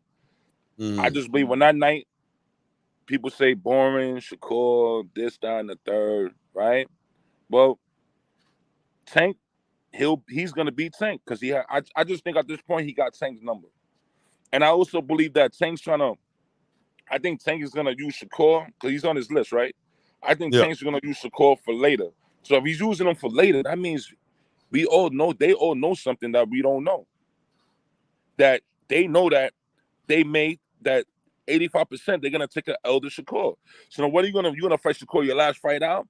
But then you're gonna say people are gonna say, well, he was gonna retire anyway. You get what I'm trying to say? Right. I don't know. I'm just the reason why I'm using the Shane example because for Vernon Forrest, he was a crazy underdog that fight. And I remember back then, that fight. Vernon Forrest was on the top. Everybody was Shane Mosley beat him twice because he had his number. And I believe Shakur has Tank number. Tank knows it. Calvin Ford knows it. I don't know about how long Ellis been around or whatever. They all know it. Shakur's grandfather knows it, and ultimately Shakur knows it. Yeah, I think I'll add to what you're saying and say that it's possible, and that was a great example as far as Vernon Forrest and rest in peace, Vernon Forrest. But as far as Vernon Forrest and Shane, for sure, you know what I mean. And Shane Mosley is concerned, yes, sometimes they say about Shakur is very comfortable with fighters he sparred a lot with. Like he lets his hands go. He's just a whole different fighter once he knows you and he has that relationship with you outside the ring. And, you know, as far as sparring is concerned, that he fights those guys differently than those guys who are just brand new, like a De Los Santos, right? Right. Clearly, you know what I'm saying? Good point. So there is, listen, man, I'm going to say 2 things. One, yeah, they know Shakur. They know what he's done clearly because they're speaking on it, saying that he's never lost in a sparring match for real. But more importantly, Shakur knows that, right? And when you hear Shakur speak on it, you see he speaks on it in a very confident way, like, all right, keep talking. It's all good. Keep talking, but don't say nothing when your mans get what I got for your mans. When I give your mans what I got for him, I don't want to hear no talking. He's very similar with that energy. So it's very possible that as good as Tank is, and as much as we see him as this hard, like I've heard Showbiz talking about, like, I can't see how he can do it. Listen, man, some people just got that cadence. Shakur may have Tank's cadence down where he just understands the rhythm. He understands what he does. He knows what to stay away from, and he knows what to focus on that other people haven't focused on. There's a lot of things we haven't seen people focus on with Tank. We haven't seen people focus on Tank's body. We haven't seen that. People have not really committed to attacking Tank's body. Shakur has a pretty effective body attack. Exactly. Thank you. Yeah. Yep. You know what I'm saying? You saw him do it with Artem. You know what I'm saying? You saw him do that in his whole career. He's even stopped. I think 5 people he stopped out of his 10 knockouts was body shots, bro, from his beginnings. Yeah. So he knows that, and you could just kind of see the smile on his face when he talks. You can kind of see like, I'm not gonna let the cat out the bag. But even when he was talking to Kenny on Fanon's show, right? He was talking to Kenny, and he was just like, how did those fights go? He was just smiling like, Kenny, tell him how the fights went, though. So I'm talking about I left him, my tooth, and whatever you're trying to say happened. Tell them I lost the fights. Tell them that, you know what I'm saying? Tell them. And Kenny was like, nah, but what happened that one day? Nah, bro, we ain't gonna talk about that one day. About the two. Yeah, he was like that. And he called him a liar right there. Shakur was like, you lying. That man lying, bro. But forget that. Tell him about the fights, though. How many times we sparred? What happened in the spars? You can see that there's some history there without a doubt. There's real history there. And I wouldn't be shocked at all, man. I wouldn't be shocked at all to see Shakur Stevenson do that. So I'm going to tap it. My bad. So there's two things I see in that conversation. Yes, one that he's talking about what he does in sparring as an undefeated sparring champion, and what Floyd said, you can be the sparring king all you want. That doesn't mean nothing once the lights come on. That's one. Two, I believe what the statement was is everyone that Shakur fought in sparring, that he fought in the ring in a live fight, he was undefeated, because that is true. That's 100% accurate. Because I know that in cases of that Tank and Shakur conversation, there's been a back and forth of him damn near being knocked out by Tank, and Tank stating that in a head-to-head conversation when they were on the phone with each other or whatever, or video call. Shakur said, that's cat. He's like, oh, you know what really happened, blah, blah, blah. We can go back in time for that, but I don't want to really stay on that too much. What I'm saying is Shakur does have what it takes to get it there. We also know that, and I'm not going to say it because he's going to put me in the back of the room, but it's cool. There's another fighter that also with similar skill sets, or athletic skill set, that has a similar defensive style, not as much, but very quick, also gave Tank problems, which we all see in the video. Right. So it is possible that there are fighters that have unique styles that do disrupt and cause problems for Tank Davis. We also know that there's a fighter that claimed that he cracked Tank, beat up Tank in sparring, and then got in the ring and got KO'd. So how much weight does that hold? We have to wait and see. That's what makes this fight great. Great point, by the way. I appreciate Shakur's modesty and always being honest, and he loves to spar because he believes he can get work with anybody. And it is true that he did spar Tank quite a few times, believe it or not, the Upton Gym and where he was in Virginia. They actually linked up a lot together, and they actually worked out together a lot. I have hands-on information on that to know that Tank and Shakur was together when he moved to Virginia. So I do know that they were always with Coach K. I know that they're close. And they actually used to go out to Ohio, and they used to have big battles there with the gym out in Ohio, and they used to link up together and go out there. So it is some truth to that. They all sparred each other. They all know each other very well. It's just fun to see what will happen, when the headgear is off and the gloves are lighter. Yeah, absolutely. That's what I want to see. I don't know who edges that fight. I really don't. It's like I'm back and forth on it, because I think Shakur's defense of mindset and the way he attacks off his counters helps him with some advantages that Tank may fall into. But Tank is very slick. He's very crafty. He parries shots. His timing is impeccable. So that also says something when they get live. I don't know what to judge on that fight yet, but I'll take whatever you guys say. I'll roll with it. Yes, I think there's something that they know. It's the same thing with the other guy. That's why they didn't fight him for undisputed. That's why they didn't fight him for when he was called him out, because they knew it was something there. There was always these excuses, which it looks like we're playing the same part. But Rich, if you in the building, yes, I said it. Anyway, it seems like there's some play on that.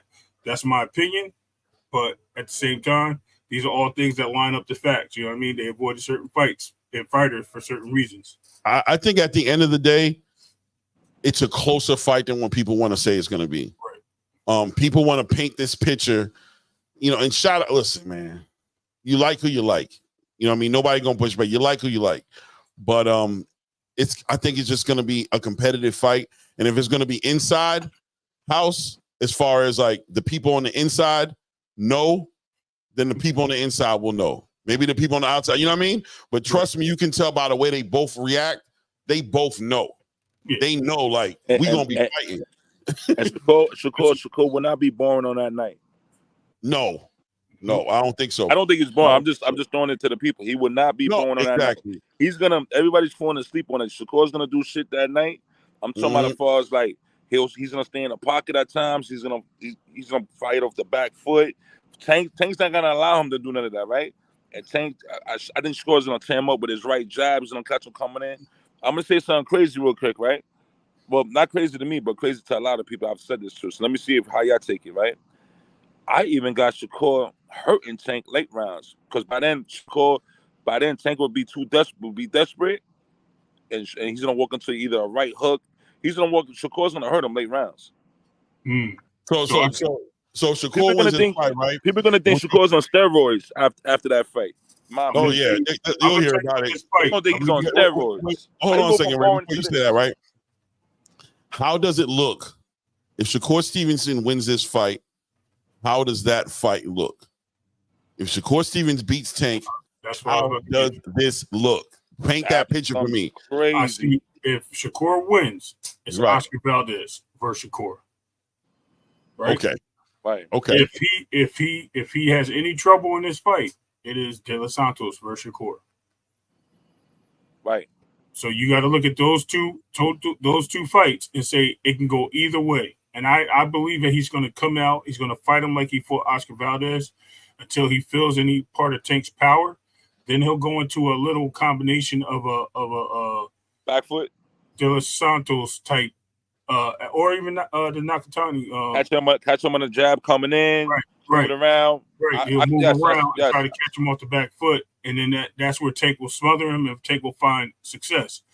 But as long as he stays in that form of him fighting Oscar Valdez, he might win this fight. It depends how he accepts the challenge. Do you guys believe that Shakur hand was hurt in that De Los Santos fight? I'm not getting into that. Clay can answer. No problem. I believe that. Yes.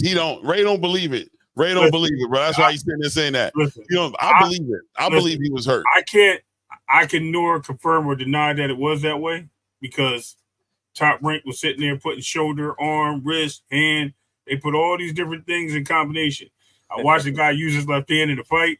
I watched this guy push. I watched this guy bending his fingers, no problem. I watched this guy in the back rim holding his hand like he was cracking his knuckles. And I'm like, okay, hold on. What's going on? Is he hurt or he not hurt? But then he showed some X-ray, and then he talked about his girl. Then he talked about he was eating Twinkies before the fight all night. His stomach was messed up. I'm like, yo, there's so many variables to this excuse of what you had, bro. I don't know which one to buy. So I'm going to say if he said it, I'll go with it. I got no comeback for you, bro. I have no proof. For real. Listen, Brooklyn. I take the L on that one right there. Yeah, listen. No, it's like everything he said is true, right? But at the same time, as true as all that stuff is, it can also be true that his hand was hurt, bro. On top of all that, you feel me? And there's a lot of people who also commented, like, I just don't think until that situation, Shakur's never given me, and even after that situation, I'll be honest with you, Shakur's never given me any reason to question his integrity. Like, I don't have no reason to sit here and be like, man, that man just made up his hand was hurt and just made up all this stuff after he walked away with a WBC title in that fight. Let's remember that. He didn't lose that fight. He didn't have to say nothing. He could have just kept it the way, kept it moving, and just been a winner. It didn't change nothing. It's not like he was making excuses for a loss. He was making excuses for a lackluster performance. You know what I'm saying? I'm going to give him the benefit of the doubt. I'm going to give him the benefit of the doubt and say, listen, man. That was a filthy. And he looked like there was something bothering him. Remember when they was in the dressing room? Yes. Yeah, Floyd. It looked like there was something bothering him. I peeped that. He looked like there was. Wouldn't you be happy? You got Floyd here. You got. He just seemed like something was bothering him. 100%. And by the way, Ray Davis, can I give a quick shout out?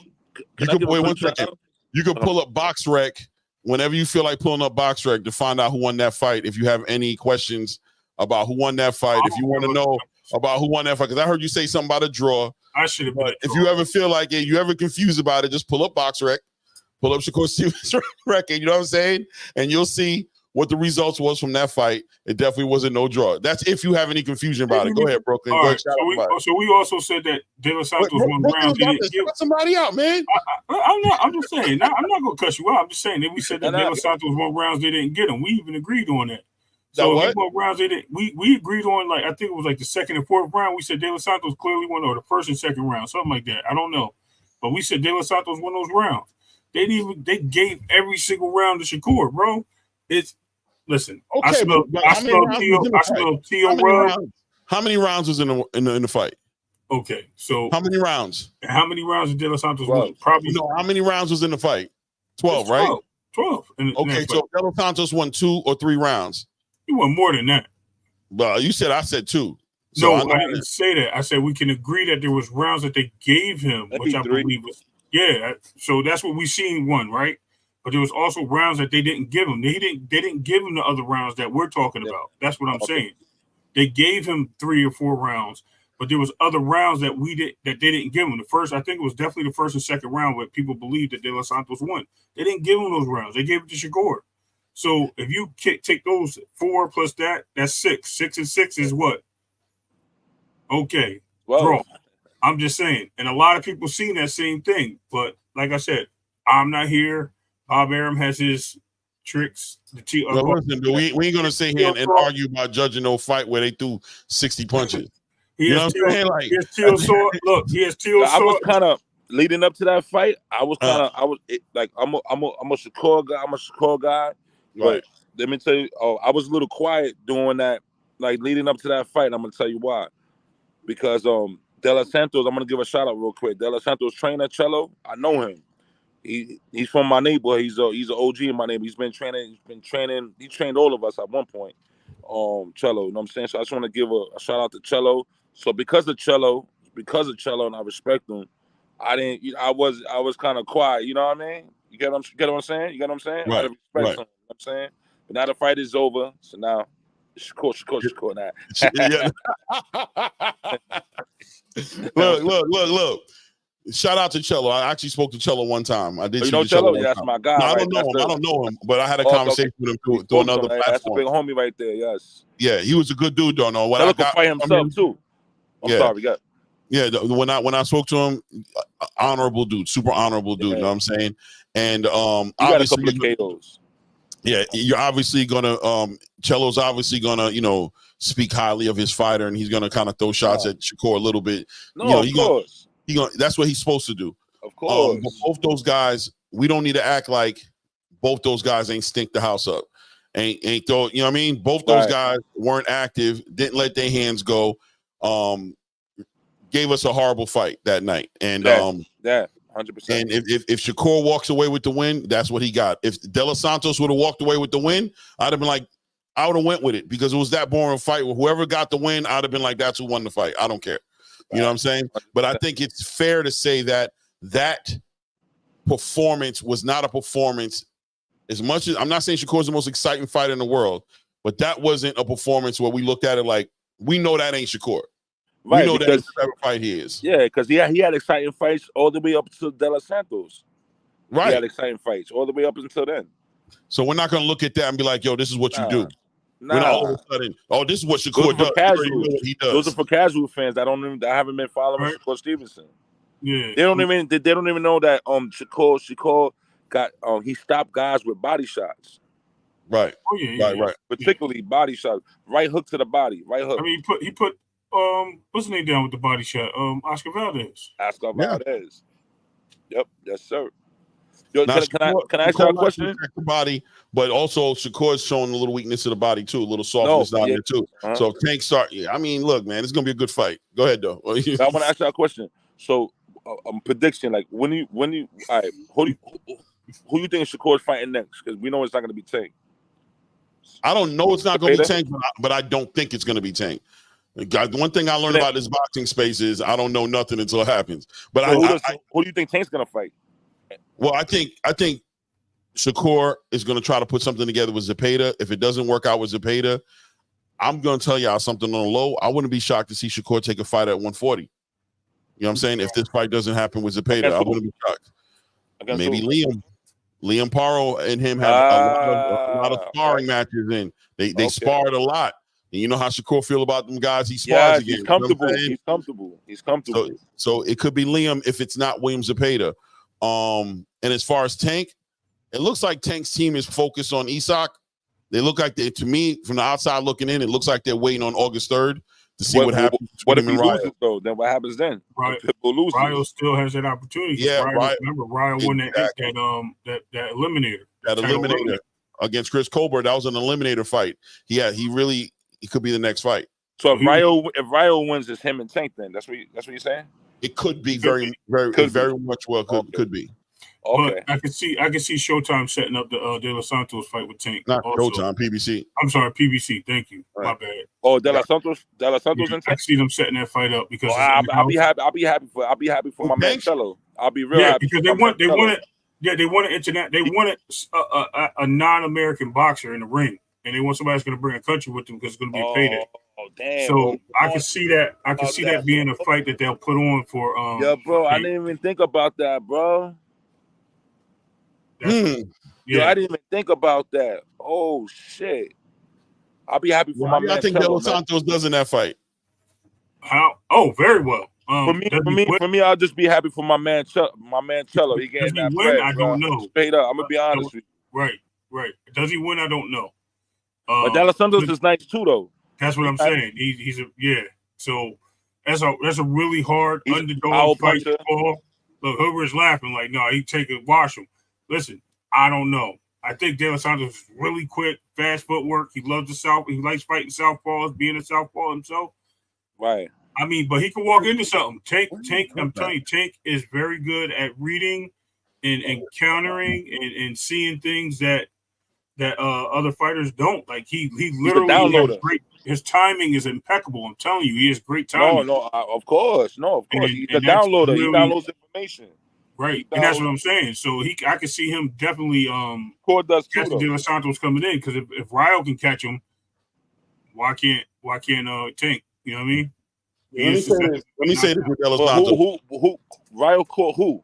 He caught De Los Santos and knocked him down in the second round. Shit. He beat De Los Santos, right? No, he lost. He lost, but he knocked him down. But I didn't even know. Wow, bro, my bad. I didn't even know they fought, bro. I'll be honest with you. Yeah. They were actually supposed to fight again on that Tank card. They were supposed to fight on that card. I'm gonna check that fight out. I'm gonna check it out on YouTube. I'm gonna check it out later. What I'm interested in seeing Tank deal with, I want to see somebody who's able to give him a lot of different looks in a one fight. I want to see somebody who makes it difficult for Tank to process the data and become predictable. I think De Los Santos can do that. I think he has that explosive nature about him to where he'll do something unordinary. He's not going to just do one thing the whole night. He's going to try. He has ability to try different strategies, and I want to see Tank adjust. That's what we want to see Tank do, is adjust. That's one of the things I think when you look at when they talk about having that black slick fighter in there with him, like a Devin Haney or Shakur Stevenson, or or even a Lomachenko. What they talk about that's going to be difficult, or they want to see Tank react to, is his ability to adjust to all the different angles, to all the different fighting from a distance, fighting on the inside, turning him. Not getting Tank able to process that data and just, I got you. By round 4 or 5, you start seeing the fight go in a different direction. I think De Los Santos can deliver that kind of fight to Tank, but I ain't gonna hold you. I think Tank clips him, no doubt. So let's see what Herbert's going to say. These guys are about to pop up. These guys are geniuses for that. You know why? You know what I'm just thinking about right now? Both of you guys are geniuses for even. I didn't even think about De Los Santos versus Tank, but hear me out, right? This is why you guys are geniuses for this, right? And I'm glad I got on here, right, to finally talk to you, right? Now I'm thinking, because all right, De Los Santos is Dominican, right? That's gonna be a big for Dominican boxing. You know what I mean? Because they've always been boxing, but they never reached the levels of, like, you know what I mean? Puerto Rico, Puerto Rican, Mexican, African Americans. You know what I'm trying to say? Right? Yeah. But in that fight, that's gonna be a big fight. It's gonna bring them. Cello's Puerto Rican, so Cello's gonna bring the New York Rican, or Cello's Puerto Rican from the hood, right? Now let me just get in. Let me get. I want to speak on Shakur real quick, right? Shakur's a black fighter with Puerto Rican roots, right? Now hear me out, right? I'm a black Puerto Rican from Salute the hood, round right? one.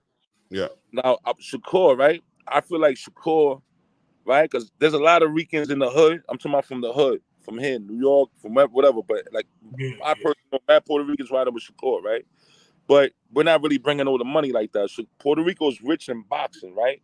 Now hear me out. In Puerto Rico's rich in boxing as far as been in the game for a long time, right? I feel like Shakur needs to get more in touch with his father's side in Puerto Rico, right? Like even go to Puerto Rico, try to get these people to ride with you, because us Puerto Ricans and the African Americans from the hood, we riding with you already. But to get that extra money, go to Puerto Rico, go visit your family, do a whole video, like get those people on your side. You get what I'm trying to say? To add more money to maybe a tank fight. Yeah. Bring the fans. Does that make sense? Yeah, bring some eyes on the fight. Not the Puerto Ricans from here. We from the hood. No, I got you from the island. Get what I'm trying to say? Yeah. Right. I don't think the Puerto Ricans accept Shakur like that, though. Do they? They don't look at him as like he's Puerto Rican. The Puerto Ricans I know. Yeah, I only speak for the ones I don't know every Puerto Rican. You know what I mean? Right. But the ones in my hood, the ones in my hood. Oh hell yeah! HLD low does. Low said that. Yeah, they all accept him. His father, and let me just add this in too real quick, right? His father, right? All right. His father's from the Lower East Side, LES, right? Mm-hmm. You know the rapper True Life? True Life knew his father. His father was what he was out there, right? And LES. We all know there's a lot of Puerto Ricans in LES, right? Correct? Right. All right. Now he's from obviously his mother's from Jersey. I'm just saying like I'm just throwing that out there to say that if Shakur should tap in with Puerto Rico, because there's a lot of Ricans in the hood that's riding with him too. Now there's a lot of it's all over the place, but it's not just based off he's Puerto Rican, but just his father's Puerto Rican. Oh shit, all right. But it was like me, I was riding with Shakur even before I even knew his father was Puerto Rican. That's just a plus for me.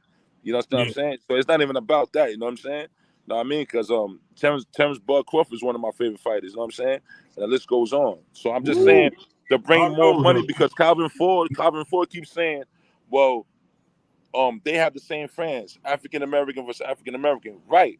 Shakur is African American, he's black, but if Shakur could tap in with Puerto Rico, not the Ricans in the hood with the African Americans, we ain't really bringing money like that. If he could tap in with Puerto Rico and get them to ride with him a little bit, that'll bring more money towards a tank fight. How y'all feel about what I'm saying? Edwin, how you gentlemen doing out there tonight? What's going on? What's up, Edwin? I spoke to him before. What up, Edwin? Yeah. What's up, brother? How you doing? Me and Edwin are two Puerto Ricans that we disagree a little, son, but it's all good. Yo, I wanted to rewind back. He don't got Edgar. He don't got Edgar winning. He don't got Shakur winning. It's all good though. It's all good. I wanted to rewind back to that Shakur versus Tank too. Different type of Puerto Ricans. That's all. It's all right. All right. No, brother. If you're gonna bring that for a second, let me just touch it on that for 30 seconds. First of all, Puerto Rico, we came from Boarding Queen. Christopher Columbus came there as black slaves, Taino Indian, and Spain. African in our blood. Afro Puerto Rican right now. I'm a black Puerto Rican. When we were on the island, we were called Boricua. We were called Boricua. Boricua translated in English means brave lords, right? Okay. Just like the brothers got that N word, we have a word that they call us. It's called spick. The way that word came about, a Puerto Rican lady back in the 1960s or whatever went to a welfare office, and she was asking for help, and she had a little letter, and the lady read it. It said, "Me no speak English. Me no speak. That's where that came from. I didn't know. Okay. So and then when my sister had a baby with a black African American man, he's a very good gentleman, right? There was a conversation in my house whether my niece was black and Puerto Rican. My grandmother stood up and was like, listen to me. If you had a lettuce and I added tomatoes on it and cucumbers, and I gave it to you, what did you add to it? More lettuce. Did it change to a hamburger? We already got black Americans inside of our blood system. 100%. So she's just 100%. more Puerto Rican. You can't add to that. You understand? My grandmother was like, she had a baby with a black man, then that means that baby's 100% Puerto Rican. Because you didn't add nothing. Right. You see? So this is just like the world, right? In Puerto Rico, a long time ago, Puerto Rico ended racism. At one point, the blacks, the Spaniards, and the Taino Indian, somebody did something, and they said to themselves, you are no longer called black. You are no longer called I'm a Spaniard, and you are no longer Taino Indian. We are Boricua as one, in one blood and one unison. They ended racism. They ended people dividing themselves, calling themselves different nationalities. They ended all of that. And then they came to America and they labeled us Hispanic and put the labels back on us. You see? But my people never saw black, white, or nothing. My grandmother's black. My aunt looks like a Taino Indian. My uncle looks blonde hair, blue eye. I don't know that. That's why when we go outside, we ain't got a problem with like ethnicity. That's why we rock so cool. You understand? You ever been to Luisa? You ever been to Luisa, Puerto Rico? I just came back from Puerto Rico. I was at the Supreme Matias fight, covering the Supreme Matias. But I just asked you if you've been to Luisa, Puerto Rico, Luisa. Nah, not like. I got a lot of family over. That's where Tego Calderon's from. Oh yeah. Oh, we're from a different part. Carolina. Oh. Montse. So let me ask a question. So I wanted to rewind it back to the Shakur versus Tank, and I want to know. Wait, Frequent, just hold on 1 second. So Edwin, just a question for you. So are you basically saying that the Puerto Rican community embraces Shakur Stevenson? Is that what you're basically saying? That he is Puerto Rican, that you guys embrace him as one? I don't want to speak for every Puerto Rican, but I won't give up on Shakur Stevenson just because he's our fighter, period. I back him up because of the fact that he's on the front line doing what it takes to get these belts back home. I give him his respect. I don't only back him up because he's Puerto Rican. As a warrior. You know what I'm saying? Whether win, lose, or draw, that's what loyalty is about. Are you loyal to your country and to the fighters that represent us? Shakur might be getting a lot of slack right now, but I believe it's because of the fact that if we rewind everything, we never got those fights that we anticipated. The Devin Haney versus Tank Davis, the Ryan Garcia versus Tio, the Tio versus Tank. So now when we clamored over this fight, it's like everything's on their shoulders. And in actuality, they're in a position where they shouldn't take the fight, Tank and Shakur. They should take out everybody else in the division, wipe them out, and then come together as a super fight. You see, why blow the fight now and give Ukraine 2 opportunities? There's 2 Ukrainian fighters that are champion right now. Let's take them out and then focus on ourselves and compete against ourselves to see who's the best American fighter. No doubt. But that's the thing. The Ukrainian won't fight him though. He ducked him. Look, Loma didn't want no smoke. Okay, at some point, the Ukrainian fighter is going to pick somebody that's going to beat him, that's going to be willing to fight us. It's just a matter of time. He can't run forever. Right. You know, a lot of things. One day you have 4 belts, the next day you wake up with no belts. You know, that's how it is in this sport. I just don't want Tank leaving Shakur for last, and then we beat Tank, and everybody says, well, Tank was going to retire anyway. I don't want him leaving us for last. Yeah, that's an assumption that I don't know an answer. I don't have an answer to that question. Yeah, I don't know when they're going to fight. 1 second, guys. Hold on. Frequent, you were going to ask something before. I know it was going to be significant. Go ahead and ask that question, whatever it was going to be, because I think it's going to add to the conversation. Well, I hopped up here. I was going to rewind back to what y'all was talking about earlier. I wanted to know what timeline and what alternate multiverse y'all saw Shakur hurting Tank to the body and not it being the other way around. I wasn't. Because I think Tank. I think Tank is. I mean, Shakur is a good body puncher, but I don't think he punched hard as Tank though. And Tank, we know Tank is a crazy body puncher too, and he's known to stop people to the body. You know, so. And I never heard of Tank getting hurt to the body, but I have heard of Shakur getting hurt to the body though. Shakur even let that out himself and said that he got hurt to the body. You know, but he had a good bluff I can answer game. that question. Well, Tank didn't fight Shakur yet to get hurt to the body. Shakur loves to do body work. He loves to do body work. You get what I'm saying? You got to get in the inside to do some body work, though. That's the whole thing, though. He will. He's already accustomed to Tank through the sparring.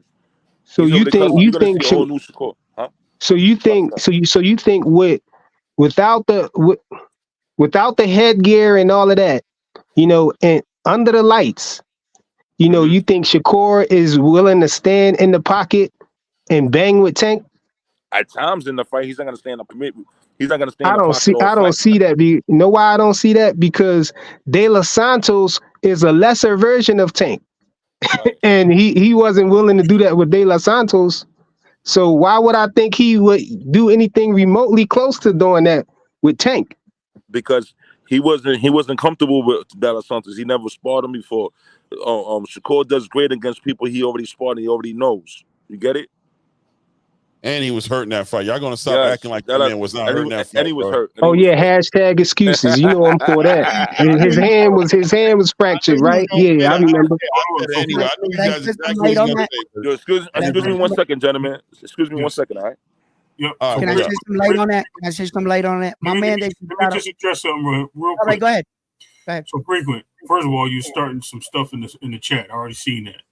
Come on, bro. You know that's what I do, bro. That's what I do. I know. We know you. But anyway, listen. So we can celebrate this and speak on it correctly. My take on it was what Shakur did. I could see him fighting the fight like he did Oscar Valdez, is what I said. I said he did put Oscar Valdez down with a shot. So we're gonna clarify all that. I think the other gentleman was saying that we never, including Clay, we never seen him attack his body attack in boxing. That's what I was saying. Exactly. That's all he said. No one said that Tank can't take a body shot or him go down with a body shot. I did. Did I say that? I didn't say that. We said that. You said that. We said that. Yeah, you said that. Show me in the chat. Ain't nobody deleted. Show me in the chat where I said Tank can't take a body punch, bro. Came up here and said that. We said that. No, you're saying you came up here and said that we said that. Right. And we're saying to you. I said what y'all said that Shakur might hurt Tank to the body. That's what y'all said. I didn't say. They didn't say might.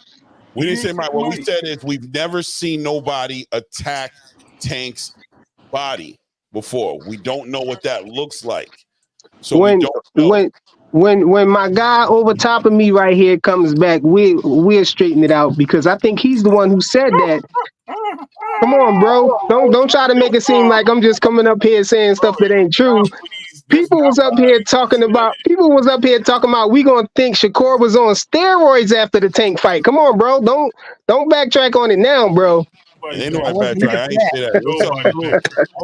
I'm talking to Ray. Wait, hold on. I didn't backtrack. Well, no. Hold on. I clearly said nobody backtrack, but hold on.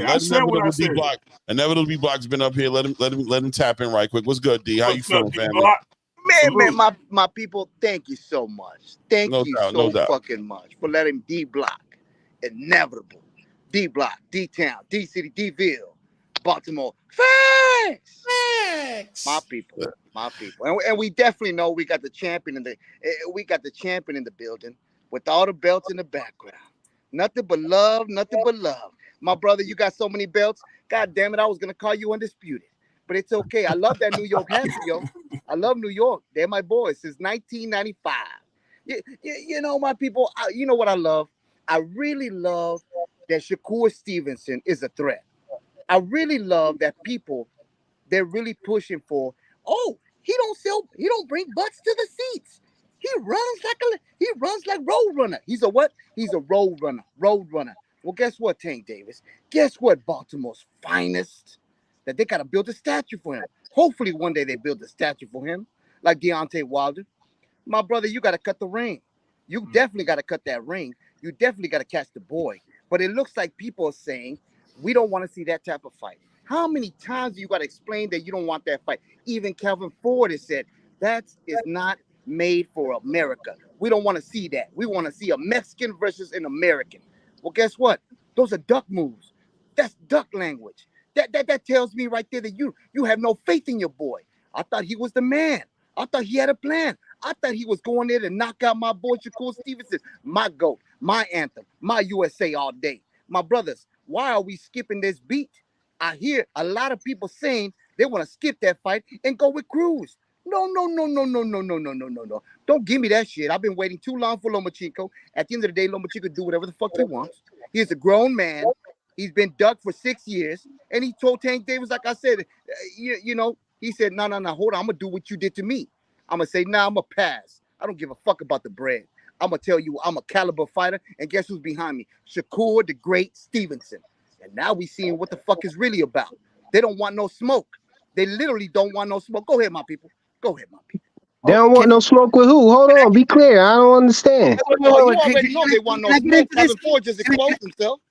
Can I please say name names, bro? Name names. Make it clear.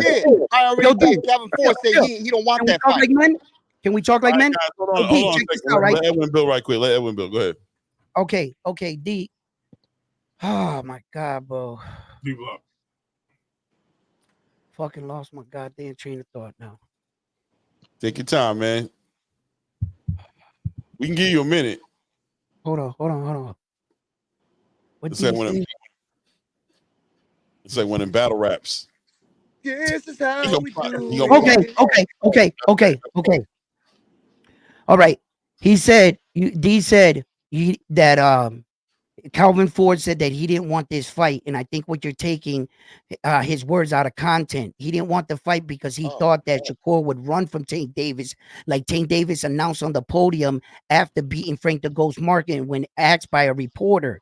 He said, "You guys know the world know that would be a good fight for the people, but he's gonna run from me." So that's Tank Davis's side for one. For two, the Shakur Stevenson fight and Tank Davis fight is an interesting fight, but a better fight is the Isa Pitbull Cruz fight. Stay with me and I'll explain why. Because of the fight that Shakur Stevenson is going to remain in the 135. As far as legacy, Isa Pitbull Cruz, it had legitimately, he has a 140-pound WBA championship of the world. If Tank runs up there real quick and knocks him out, that's a done deal. That's a 3-division world champion. Then he runs back down, fight. While in the meantime, Shakur can fight one of the other Ukrainian fighters. When Tank comes back down, he still owns his title. They can unify. But as legacy goes, that's an open invitation for an extra division.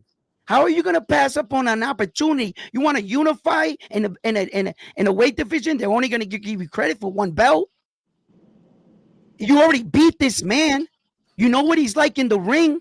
As a career and legacy, the Isa Pitbull Cruz fight is way better for Tank than that Shakur fight. I can double back and get another belt. I'm already champion in that division. You're giving me a chance to write my name in the history books. So when the way he's viewing it, he's just D-Block is viewing it like a lot of people, just the best, fighting the best. I don't want no excuses, and I respect that. I love blood. I'm in this sport, but business-wise, that's a better move. But I get it. We're tired of them fucking stringing us along with a carrot, promising us fights. We're at each other's throats because, damn it, we want these fights. But yeah, I think that's a better move. Hey, Edwin, the problem with that, what you said, though, is that you said Shakur could fight the other Ukrainian fighters, but Loma already ducked Shakur before he ducked Tank. Yeah, but so we already know Loma not going to fight Shakur. He's not fighting Tank either, so they got to fight each other, man. It's not a true statement. Loma's ducked a lot of people, but he ducked Devin Haney and he finally fought him. So yeah, but so you talking about later on though? Nah, bro. You that's the same story. It's not the same story because Loma only fought Devin Haney because Loma had nothing left. Listen, he wasn't going to fight Devin Haney while he had all of them belts. But since Devin Haney had all the belts, he had all of the hardware. And you're saying he has nothing. What person wouldn't fight him? It's another belt. It's for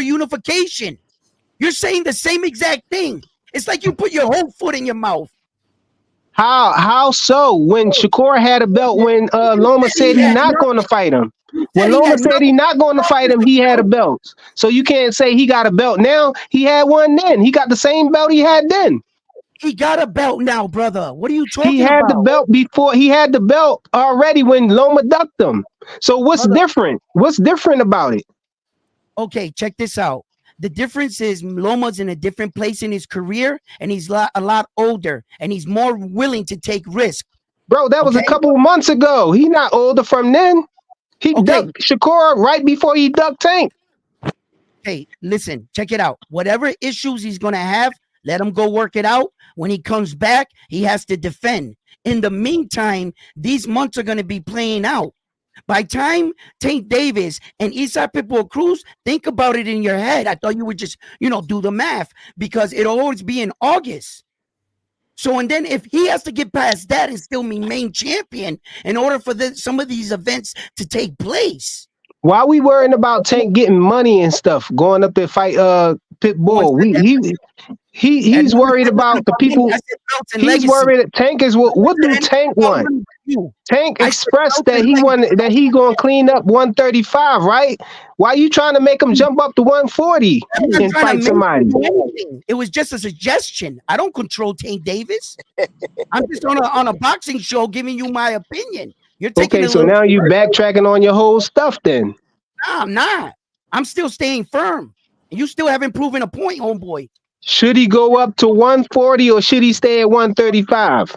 Listen, I already answered that. I think the 140 move is a legacy move because it's a 3 division. You only got to fight once. Vacate that belt and maintain at 135. Even Calvin Ford said Tank Davis is not a 140-pound champion, but that's an open invitation. Undisputed is better than that, right?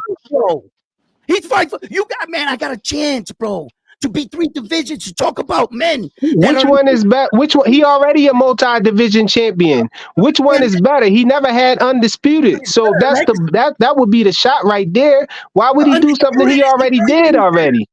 Hey, the undisputed isn't going anywhere. When he doubles back, those champions will still be there. But you're saying it's better for him to do something he already did already. No, but he was only he already a multi-division champion, and he already beat the man that you're trying to say he should fight again. He only had a title, an interim title, not a championship. This way, he has a championship. Who had an interim title?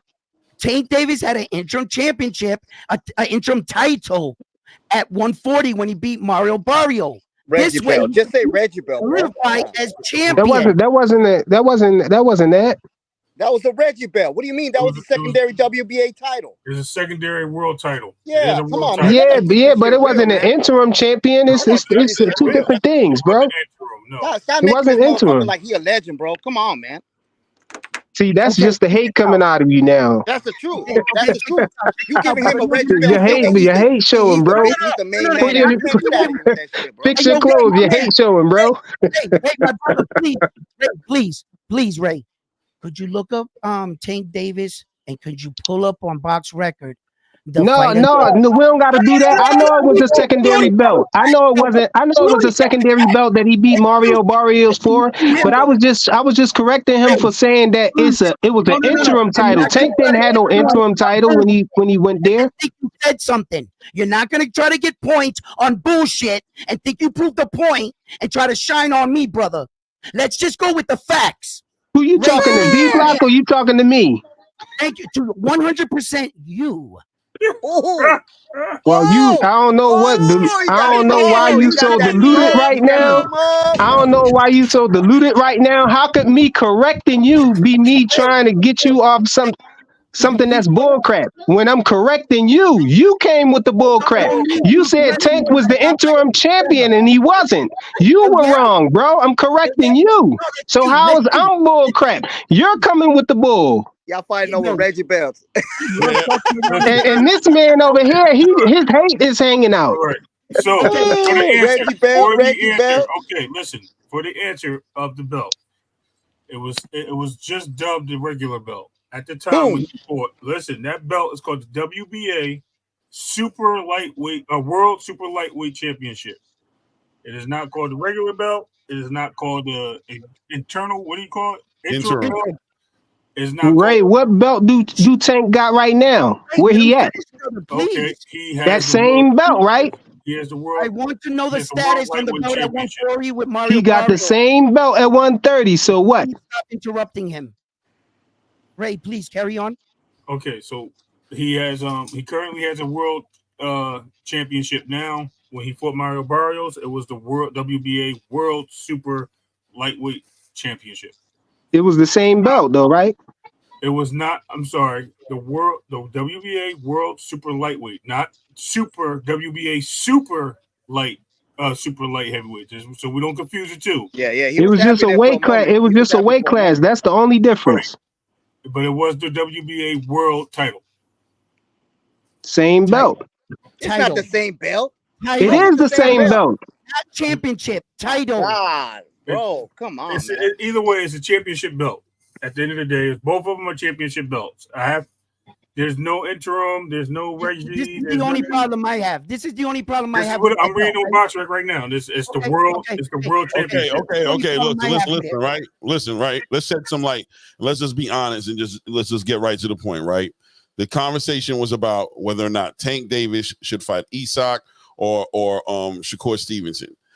What is he going to do, and how much respect is it going to get if he goes in one direction versus another direction? Now, as far as him fighting Isak Cruz, that's a money grab. That's a money grab. He brings a Mexican fan base. Isak is super popular right now. That's why he would take that fight. And I ain't got no problem with him taking that fight. Why you putting your thumbs up? You was up here talking about that's a legacy fight. Hold up. That's what the legacy means. Wait, y'all chill, bro. Listen. Hold on. Listen, at the end of the day, if he chases down Isak Cruz and he goes up to 140, he's just gonna go up there, win, first of all, collect himself a title up there at 140, then he can come back to 135 and fight Shakur. If Shakur is available, right? It makes no difference one way or the other to me. I personally don't think that Shakur even needs to take that fight right now, per se.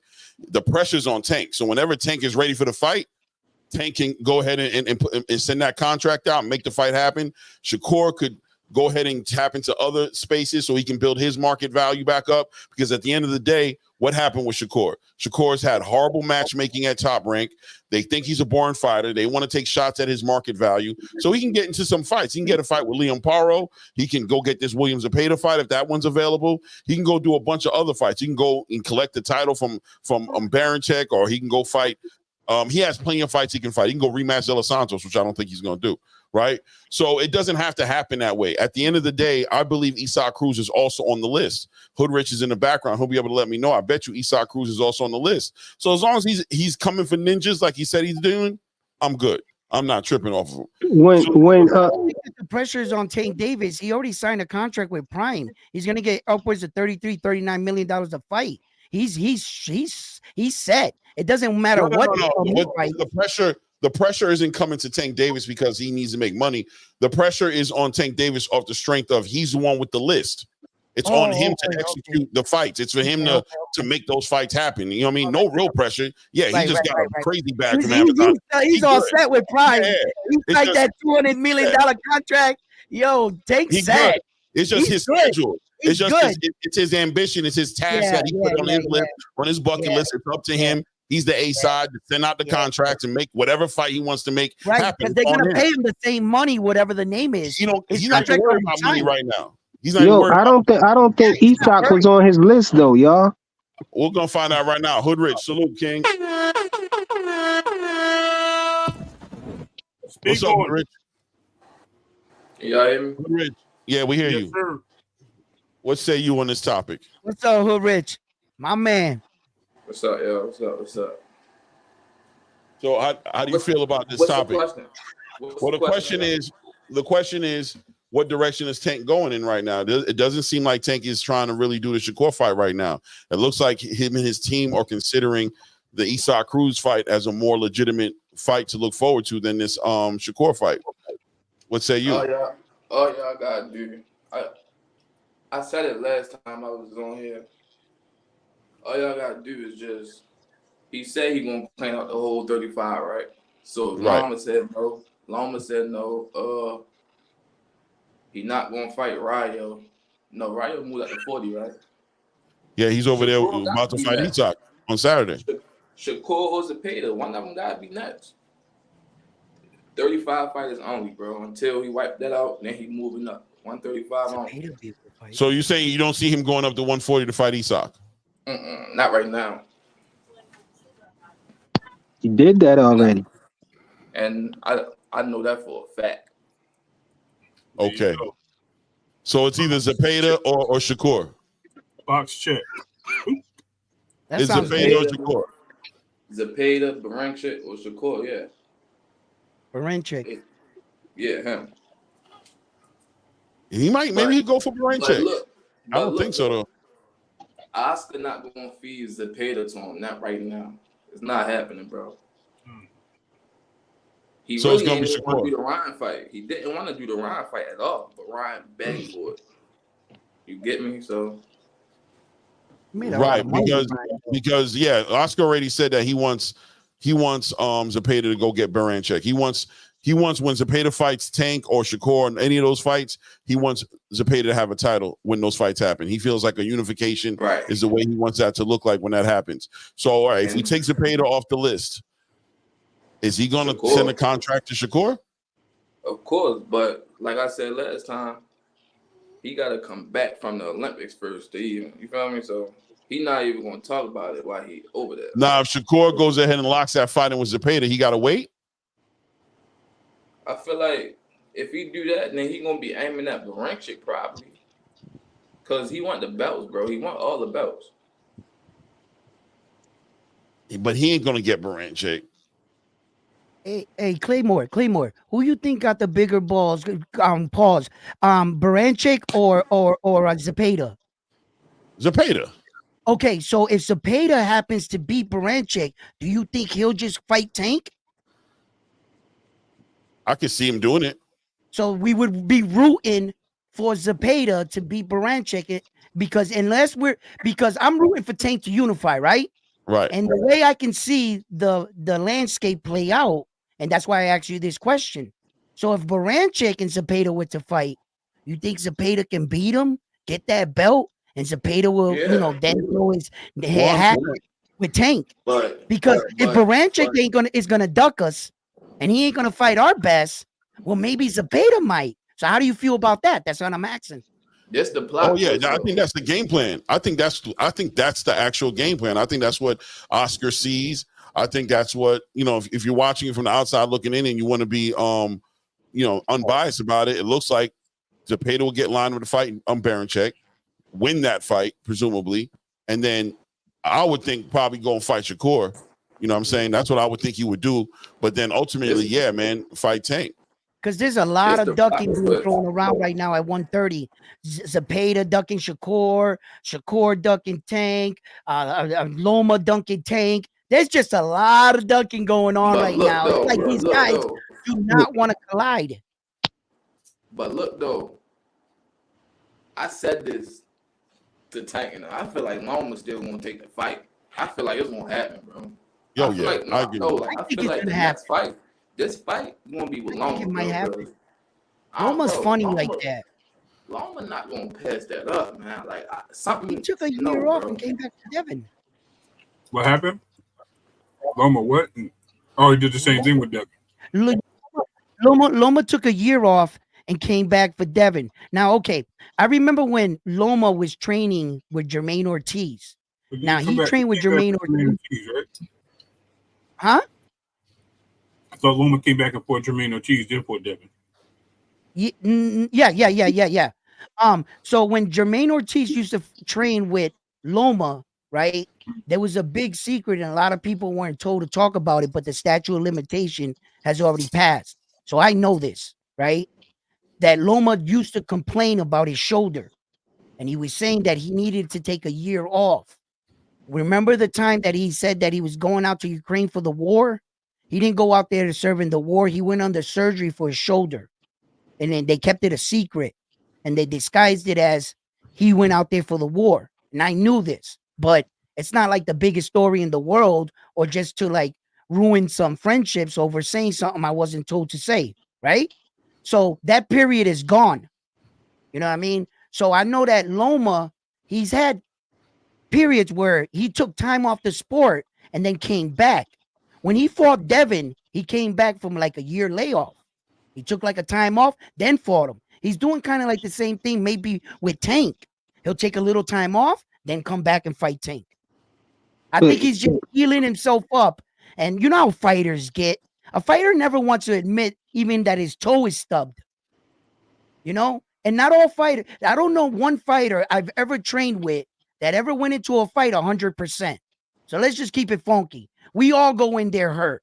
A stub finger, you know, maybe your eardrum got popped. You know, there's a lot. Maybe you're nursing a black eye. We never go into a ring 100%, you know? So, okay, now Loma passed up now. But you guys got to admit, for as angry as we are, Loma's a hell of a fighter. And you can't say a man like that in a sport like this is a legitimately scared of anyone. I don't know what his tactics are, but if he was scared, he shouldn't be in this sport. I know Loma would fight Tank. He'd fight anyone, whether it's his management or his promoters saying that they don't agree, his handlers. They don't like the fight. You know, these fighters are going to do what they're going to do. If you let them go in front of each other, they'll fight. But the fighters don't control. You 100% right, bro. Loma wasn't in the mood, man.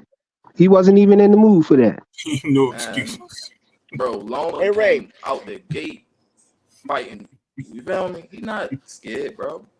He's not. Loma. You remember when they used to call him Lomachenko? He was stopping a lot of people. He just came in the game late. Oh, he was just old, man. That's all. We saw him a quick and right, like in the chat. Somebody should have put on some Marvin Gaye. Let's get it on. Maybe he would have fought. Yeah. I mean, look, at the end of the day, I don't think the conversation is that deep. I'm gonna be honest with you. I just think that way too deep. I'm be real with you. I just think strategy, man. I think when you're on the road to becoming undisputed and unifying, people make the right moves. Like Lomachenko's moving the way he feels he needs to make. He's playing chess. He's moving like, listen, I'm gonna rest out for the rest of the year. I got no pressure on me, you know, and I think that's what a lot of these guys are thinking. Like, they're like, there's no pressure to make these fights happen right now. Like, you know, a lot of them are looking at like, oh, all of a sudden Tank feels like making all these fights happen and everybody got to move in a position now and get in where they can fit in. And I don't think everybody's necessarily subscribing to the same idea of how this got to go. I think Loma's looking at like, nah, bro, I'll fight you in 2025, bro. When I get back, we'll talk about that fight. Go fight Shakur right now, because worst case scenario, y'all fight each other, bro. Yeah. We got to admit that that's a duck, though. It don't matter. It is what it is. There's ducks that happen every day. But Lomachenko duck. It's a duck with a business suit on. It has a tie. Lomachenko doesn't lose because at the end of the day, if Tank and Shakur fight and they unify, at the end of the day, Loma gets to fight somebody for 2 titles now besides his instead of fighting for 1. It doesn't hurt him. The fights are gonna happen regardless. And Shakur as well. Shakur doesn't have to react and flip the whole world upside down, because he could look at it the same way to say, listen, bro, if you want to make the fight happen, send the contract over. But at the same exact time, I'm finally out of the worst contract that I ever could have been involved with Top Rank right now. I got an opportunity as a free agent to make a lot of things happen right now. If you ain't ready for me, I'm going to go ahead and move on and make some moves my damn self and go get some money. We only building the value up for these fights. It don't matter. That's why I say no disrespect to Tank. Like, respectfully, the pressure's on Tank. It's not on these guys no more, because Tank is the one who's put the timeline out. Tank, hold on a second. Oh, Rich. Tank is the one who's put out the schedule. He's the one who said, this is my list. This is my things to do. Tank is the only one in this conversation with the to-do list. You know what I'm saying? He's the one with the to-do list. These other guys don't have that problem no more. They're like, oh, good. We're gonna be fighting at some point. We straight. So whatever happens, however these pieces get moved around, at this point, it's based mostly on strategy. It's based mostly on position. It's based mostly on leverage. You know what I'm saying? It's like, all right, we're going to respect that Tank is the A side. He's the one who has the power to do all these things. So we're just going to put all the pressure on him. It's up to him to make the fights. It's up to him to send the contracts out. When we receive the contracts, we'll deal with the contracts. But there's no more hunting Tank down no more. Tank is the hunter right now. He's the predator right now, and everybody else is the prey. So we just waiting on our names to get called. And when you send the contract, we'll deal with it. Outside of that, everything keeps on moving the way it was moving before we knew we had a fight with Tank. Right. And hold on real quick. So what I'm getting from what you're saying, gathering rather, from what you're saying, just to be clear to everyone on the panel is you have certain fighters that know their weight in this list. And they're like, listen, I ain't got to take this fight right now, even though I'm on your list. I can make this fight bigger, such as Loma, or if Shakur decides to fight Zepeda instead of Loma, they'll take the duck call just to say, you know what? But it's going to be a bigger payday for me later, or it's going to be bigger for me later in significance. It doesn't have to be right now because Tank is the one seeking the fight. I already seek that fight. That fight didn't happen when I wanted it, in their opinions, right? I'm just speculating. And now that he's looking for the fight, they're like, well, now the shoe's on the other foot. So now you got to come find me. And when I'm ready, that's when I'm there. That's what you're saying. Me? Yeah. Yeah. Okay. All right. Just want to be clear so everybody that didn't understand understands. I was just saying the different values. Yeah. Exactly what you said is what I'm saying. Go ahead. But I'm saying though, bro, y'all wanted these fights so long, and now we about to finally get them. Can I say something? I just don't get it, bro. Can I say something? Dog. Yeah, go ahead. Yeah, that's the problem that we now whoever it is saying that I don't understand why we can't make these fight happen. Well, it was the same thing around the other way around when Lomachenko wanted to fight. I just don't understand why the fight's not going to be made, right? Karma comes back and bites you in the ass. At the end of the day, you can say that you're the A side, you bring all this revenue, all this shit. Do you think Lomachenko gives a fuck? He don't give a fuck. He's his own entity. He's a Hall of Famer. He brings his own style. He has done his own way, his own lane. He don't need Tank Davis. Now that Tank Davis is 30 years old, I mean, you got to find some credible fighters if they believe in you. And supposedly they say, this is what they say. They say he got this 7-fight deal with Amazon Prime. I've never heard nowhere in deal that Amazon's come out and said they have a deal with him. Never. And that was back. That was back. Well, you show me the contract. Tank Davis said it.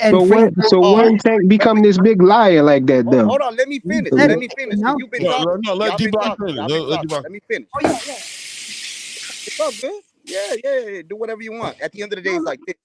You can say I'm not being disrespectful, brother. I was just being like, yeah. Go ahead, my brother. Go ahead. Yeah, respect, because you got the titles behind you. So at the end of the day, it's like this. Tank Davis can say whatever he wants. I haven't heard nobody from PBC, nobody from Amazon say he got a deal. Nobody. But Tank Davis said in Cinco de Mayo weekend that he's like, it's gonna come out. It's already August. So I don't believe none of that shit. And then, like I said, Lomachenko don't need him. You didn't want the fight. Let's just keep it real. Let's keep it a buck. And Shakur Stevenson, like you said, Clay, these guys got some kind of credible name. If you like it, if you don't. At the end of the day, it is what it is. You can't push these guys to do whatever you want. They're not gonna go with no rehydration clause. They're not gonna go with no you got to be a certain weight or this shit like that. Those days are over. You could get Tank. What do you want? You wanted Cruz at 140. Tank Davis already say he ain't going to 140. He's a little man that don't want to go up to 140. We know this. So that's all I gotta say. These big fight names, Shakur Stevenson and Lomachenko, they're not gonna be pushed to what Tank Davis wants to do. The other small names can get pushed by Tank Davis, but we got credible names, and that's the fact. Hey, D-Block, but my whole thing with that though, the only thing about Loma, Tom is not on his side, man. That's okay. Loma is no spring chicken, man. Hold on, let me finish. Hold on. Let me finish this. Hold on, let me finish this. Okay. Loma is no spring chicken, man, and he could possibly fight Zepeda and lose. So if he lose, I say he could possibly lose to Zepeda. So if that's real. So if Loma lose his belt to Zepeda, so what? Tank's still supposed to fight him? Tank's still supposed to give him a fight when he could afford him when he got the belt? When he loses what Tank wants? Does Lomachenko need Tank Davis now? I would say yes. Wow. I would say yes. Because Loma is on his way out, and that's what he was asking for. That's what he needs. That would be the biggest fight of his career. Hands down. Wait. Yo, D-Block. Let me just add to what you just said, just kind of put some perspective on what you're saying. If Lomachenko were to retire right now, and decide never to fight again, is his legacy intact without fighting Tank Davis? Yes, it is. Yes, it is. I want a frequent to answer that, but I don't think so. It's a little shaky, baby. It's a little shaky, baby. Every big fight that every big fight that Loma was in, every big fight that Loma was in, he lost. Brother. He lost for Undisputed 2 times, bro. He lost for Undisputed when he was fighting Teofimo Lopez. He lost it. That was his biggest fight at that point. Then his next biggest fight, he lost to Devin Haney. His next biggest fight, he ducking. Did you just say that he fought? No, that Lomachenko holds the world record. Teofimo Lopez, he fought. See, he don't know shit, bro. He said undisputed. Right? It wasn't even undisputed, bro. Not Ali, not Floyd, not none of your favorite fighters. Lomachenko has the world record for becoming the fastest world champion with 2 gold medals. And you're talking about gold medals don't mean nothing, bro. Floyd ain't had no gold medal. Floyd ain't had no gold medal. Brother, about Clarissa Shields. Go ahead, my brother. Go ahead. I didn't even I only mentioned the 1 or 2 things. Then he became a unified world champion with 3 belts. And then he has multiple divisions. Bro, he is straight. Okay? Bro, miss me with that. Loma got a title fight on his 2nd fight and his 3rd fight. He lost the first one and won the 2nd one. Yes, he did. So don't talk about how he was the fastest champion and none of that crap. I ain't trying to hear that with him. Hashtag privilege, bro. Once again, yo, sometimes you sound like you said something. Sometimes, because when you open your ears. Look, listen, brother. No matter if you say he lost the first fight, he still has the record. Meaning your whole argument doesn't stand.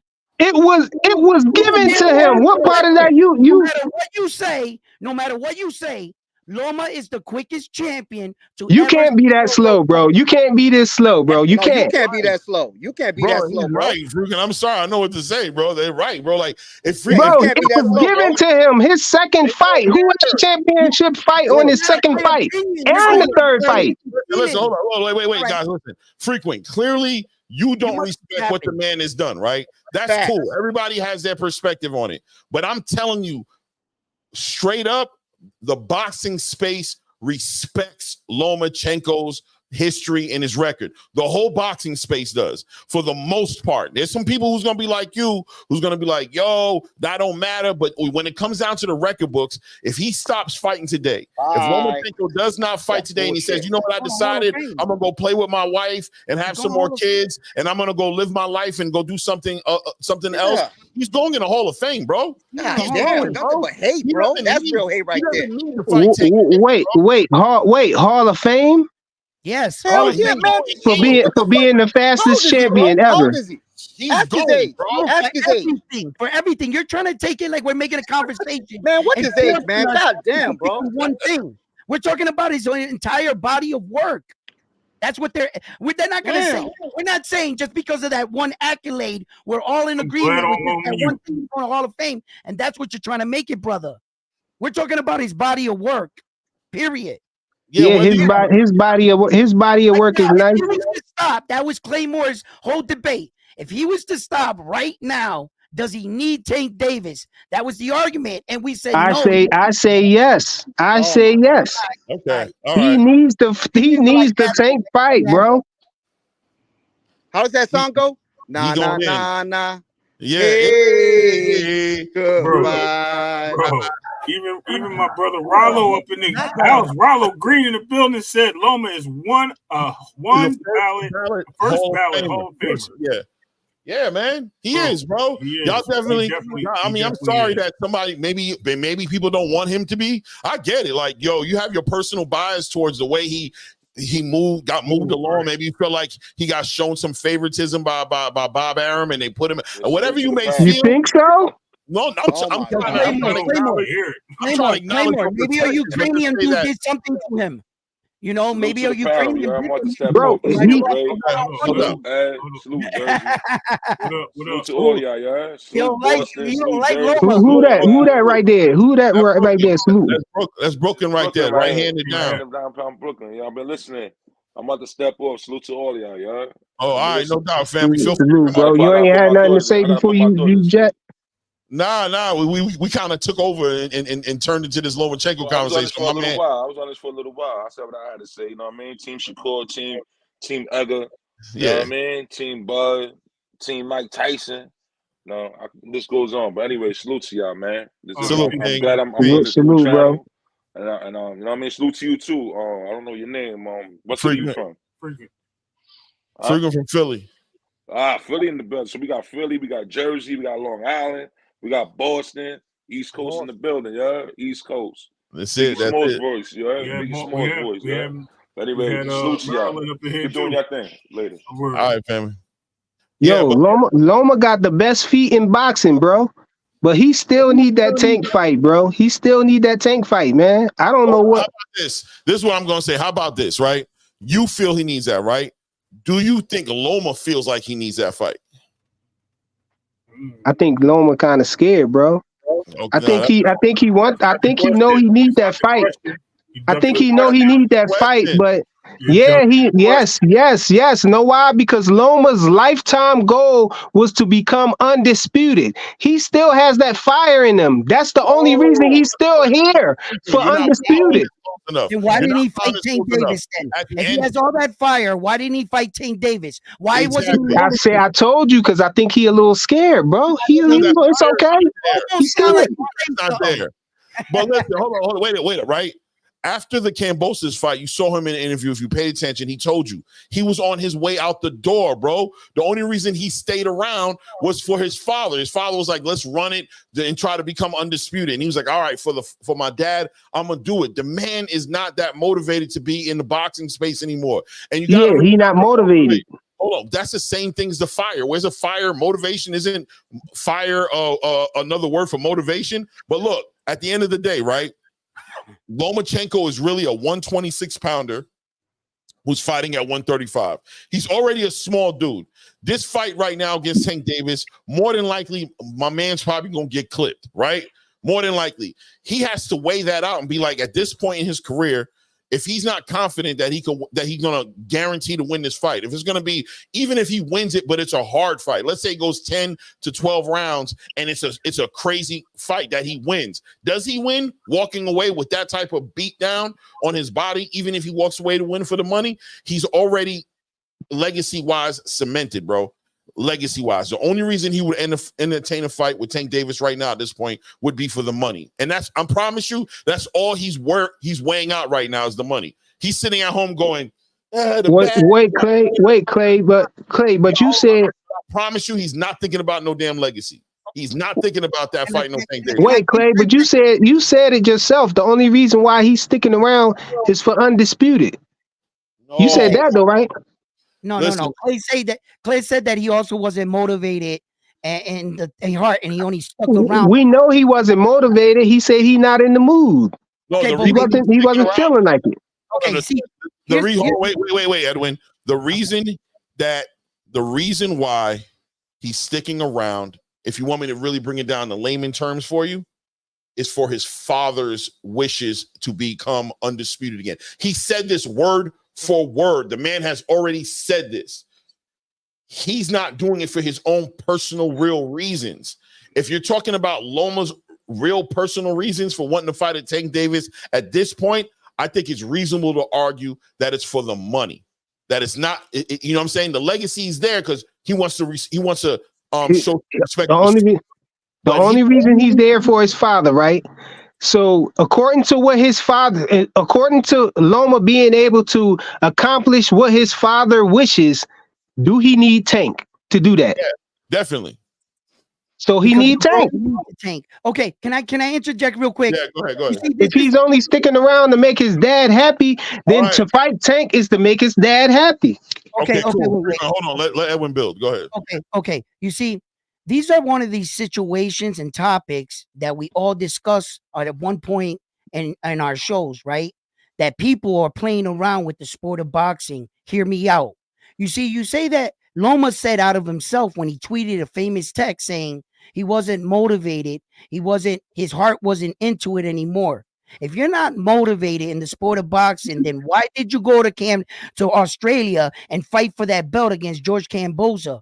If you're not motivated and you just wanted money fights, then don't hold up belts in divisions, because you're actually stopping someone from achieving their dream. These are these situations where these fighters want to claim they're not motivated, but they're winning world titles and holding up divisions. If you're not in the game for real, then don't win a world title, because sharks are going to come after you. And then don't use the excuse that you can just backpedal whenever you want. See, Lomachenko doesn't control boxing. And at some point, they're going to push. See, the one belt he does have is the IBF, baby. And they don't fuck around. And when somebody becomes Loma's a mandatory, guess is what's going to happen. You can go play boxing that way, but give us our belt, just like they did to all the other ones. So Loma can do this right now, as of no one calling him on the IBF mandatory, but his days are numbered because he's playing around with boxing. Yo, you did a 360 and stood tall on that one, bro. I agree. Okay, cool. Freaking, hold on one second. Let me pull in the other two dudes into the chat right now. Shout out to I'm not biased. I don't got a favorite boxer. To Two Rich Sports. Salute, and salute to Rick Timms in the building as well. What's going on? What's going on? Let's go with you guys. Oh, we got a full panel. We got Rod Scott. All right, hold on. Listen, before we start talking, hold on. Listen, I want you guys to go on mute when you're not talking. I want the dude who's talking to be able to get out a full thought before anybody thinks about responding, because we got 7 people on the panel right now, and it's going to look real crazy with a bunch of people trying to jump on each other's neck. So I need us to all agree to follow that rule. Yeah, one more thing. If you don't have a good memory, please write notes. Yeah, take notes. That's it. Grab a pen and paper. Write down the thought that you want to have put out there, because I'm going to cut you off and I'm going to mute you if you start trying to jump on somebody else's time to build. I want everybody to get their thoughts out. I really do. So please don't make me do it, but I'm definitely trigger happy right now, and you can get muted real quick. All right. I'm saying it could really happen to you. What I'm going to do is, we got some new people in the building. I think Rick Timms is trying to figure his situation out. Okay, it looks like he's back on point. It looks like he's in the building. I'm going to start this off with Rich Sports. Then I'm going to go over to Rick Timms. Then I'm going to come down to Ross Clot. And then we'll come back around to everybody else who's been in the room. Probably come back to Ray. If Ray Ray, by the way, if you want to say something, you know what I'm saying, just give me the sign, and I'm enjoying the content. This is that's building. That's no doubt. This is really dope right now. Let's get it. Let's talk boxing, man. Rich Sports, it's on you, baby. Salute to what's going on, everybody, to the panel, man? Ray and Clay and everybody else on the panel, man. Good convo tonight, man. I just want to add my angle. You know, on my channel, I kind of deal with psychology, so I look at things from that point. So what I wanted to point out is this. I want you to look at the parallel. Lomachenko and Terrence Crawford are from where? They're top-ranked fighters. Top-ranked business model is not pay-per-view. So top-ranked fighters tend to have more legacy, the belts or the legacy fights. So that's their leverage. So if we mirror the Crawford and Lomachenko, they both went into negotiation. Crawford with Spence, Lomachenko with Tank. Crawford pulled out negotiation. Loma pulled out negotiation. Crawford went on and took another fight. And then what happened? Errol Spence came back. He basically got offered double the money. So we know Lomachenko came over here to negotiate. He could have ducked from where he was. He didn't need to make a trip over here to duck. So he came over here for negotiations. And Calvin Ford said on an interview with Fernand that everybody think they want 30 million like Ryan. So this is about money, and Lomachenko understanding that he has something that Tank won't, which is the legacy. Now, I call this legacy or the belt's intrinsic value. Intrinsic value is worth double the market value.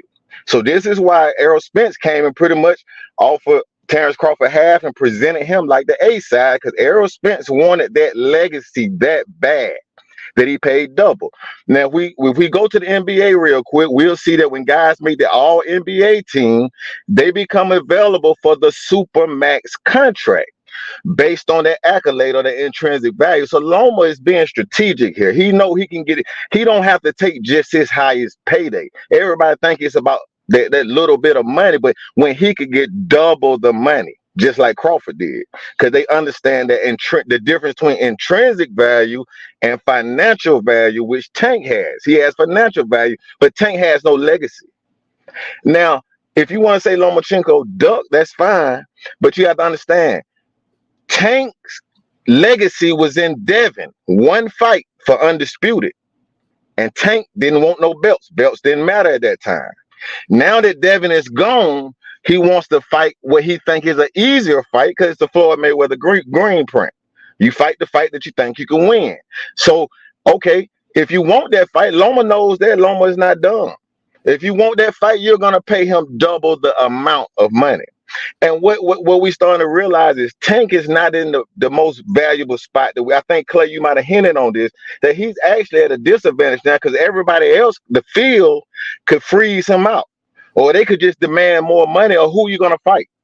He done fought all the B fighters, B-level fighters, and Mexican fighters he could fight. At some point, the legacy is going to become valuable to Tank. That means he's not going to be able to offer these slave contracts, and he's going to have to pay like he weighed to fight these fighters to get that legacy. So I say all that to say this is about money, but it's more so about leverage. It's about them leveraging their asset to get the most money possible. We saw Crawford do this excellently, and we're watching Loma do the same thing. And now Shakur, he's building a legacy. He has legacy. He's building a legacy, but what is it worth to Shakur? Is he saying, fuck it, I want to go ahead and go for Tank now, and I'll take less money, or I'm going to hold on to my legacy, and you're going to have to pay like you weigh. So Tank is in a tricky position. He's not going to be able to give out these slave contracts to these top level fighters, which is going to freeze him out of fights if he does have a 6-fight deal. So Tank is in a tricky position. That's what I got. Man, salute, King. That was a great contribution, man. Like, I really am co-signing a lot of what you said. I ain't gonna front. I pretty much feel like I've been saying that for the longest time. You might have said it as clearly as it could be said, clearer than I've ever said it, bro. Definitely politics, business, outside of boxing, things going on right now before the boxing match happened. I agree with everything you said, man. Salute to you. Yo, Rick Timms, the mic is on you. Don't drop it. Hey, man. What's up, Clay, Ray, panel, Chad? Shit, man, I really was gonna chill out tonight, and Ray asked me to hit the link, and I've never been requested to hit a link and not hit that mug, you know. And when I think about this whole Loma, Tank, Shakur situation, the way I see it is put up or shut up. You know, Loma just stopped Cambo. Loma have 3 losses. Father Time is knocking at his door. I mean, you either want it or you don't. If you don't want it right now, if you want to try to come back and get it later, do it your way. It may not be available for you later. It may not be as lucrative as the last buddy just said. We don't know that. You know, if the way I feel about it, dog, you got the title, you want undisputed. That's what you're really hanging around for. I mean, you're gonna get paid. Everybody gonna get paid when you face Tank. If you really want undisputed, what you waiting on? You know, you're not 25, you're not 30. So, and I don't see what's the hold up. You know, I'm about making the fights ASAP. You know, I don't get into the pay-per-view numbers, all the gate talk, you know, the attendance. Man, I don't give a damn about none of that stuff. I sit back and let everybody go back and forth and yip and yap about the numbers here. Just holler at me when they ready to swing. So if Loma want to hold off, fine. Hold off, Loma. Do it your way. If you feel like you're going to get more money later, and if it works, good. If it don't, then you miss this train, because the money gonna be there with Tank regardless. So whoever that man fight, he gonna get paid. He gonna put butts in the seat, and I don't want to see no Pitbull rematch, but that'll sell too. So time gonna tell on all these dudes on what Shakur gonna do. Tank, Dale, I'm Bud, so I'm just really hyped by this Saturday. So that's all I got on that, fellas. No doubt. Salute, Rick Timms. No doubt. Salute, King. What's up, Ross Clott? It's the legend. It's the legend, Ross Clott. Let's get it, man. Hater, bro. Y'all stay quiet. I gotta hear this. Please don't interrupt my dude from spitting this shit right now. Nah, man. So I want to talk about Loma real quick because I guess someone on the panel had compared his accolades and said that, not Ali, not Floyd did these things. And I know what Frequent was trying to say, because, and I know what you guys was trying to say. Yes, it's nothing Frequent could say that could take away from Loma's achievements. However, you can't compare eras. You can't compare eras, right? A lot of amateurs a lot of fighters don't have the background of Lomachenko. Lomachenko won 2 golds. Lomachenko won the world champion, European champions, amateur champions. He won like 2 European champions. He's fighting the best amateurs in the world. These amateurs are just as good, if not better, than your come-up fights. Like, let's say the opponents that Abdullah Mason is fighting. Lomachenko's probably fought better opposition in the amateurs than the guys Abdullah Mason is fighting. That's number 1. All right. Number 2, yes, he got the opportunity. He fought in the Olympics twice. He came into the professionals in his 25, 26 years old. He doesn't have time to have the easy fights coming up.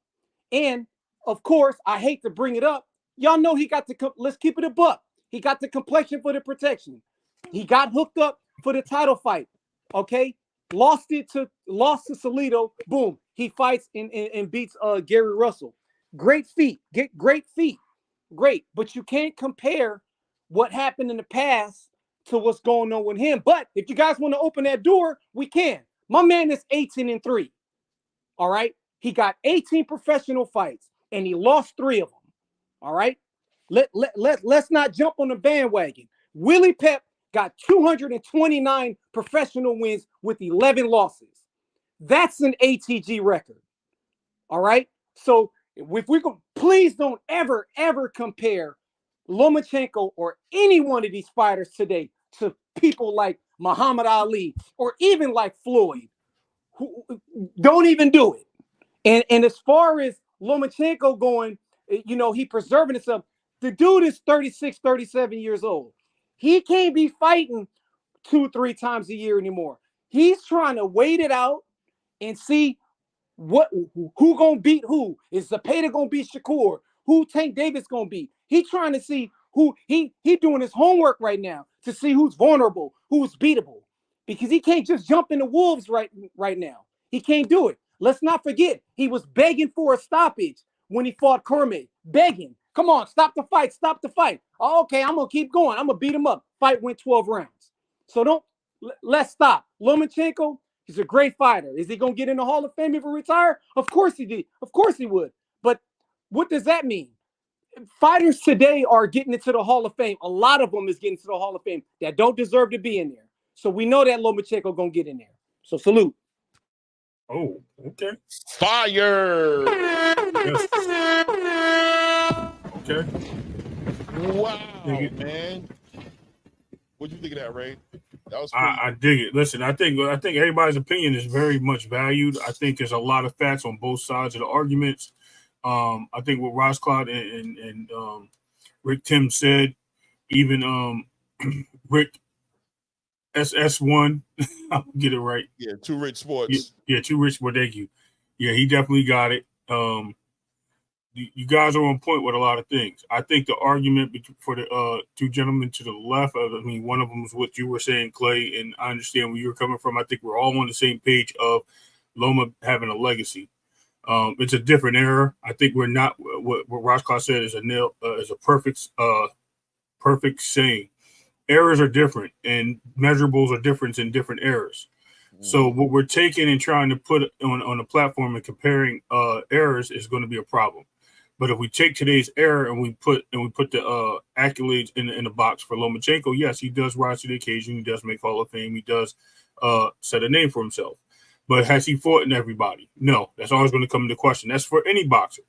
You know, if Devin and Tank never fight, they're going to say the same thing about Tank, if I'm not mistaken. So these things are going to always be a part of what we're discussing because it's a sport and it's a what if.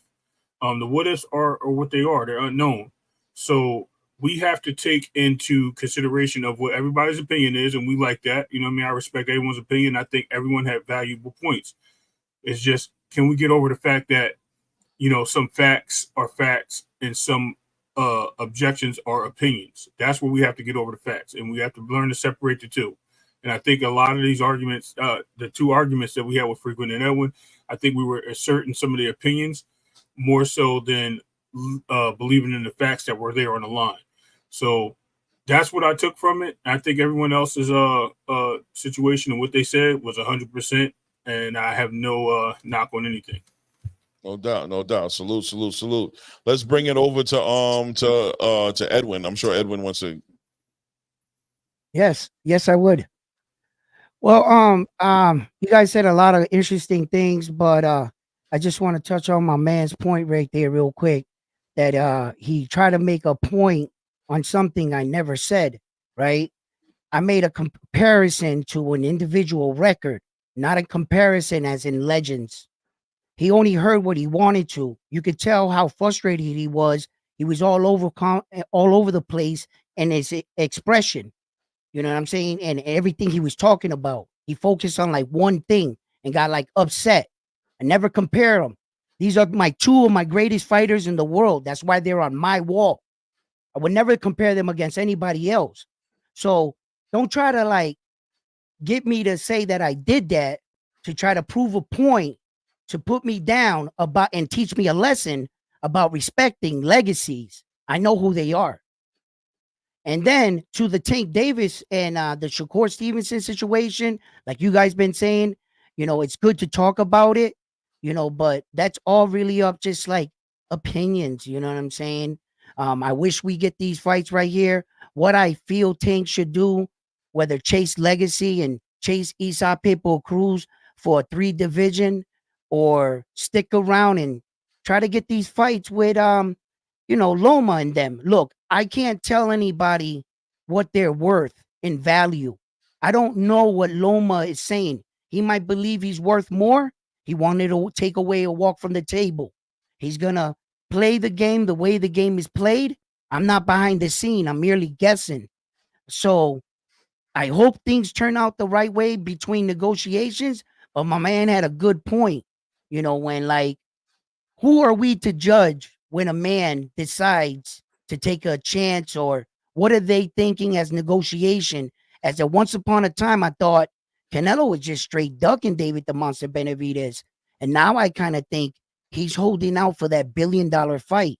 He wants to beat like Floyd's records. All these guys, in a way, they're like thinking these, you know, things to like outdo another guy. And I never know what they're thinking.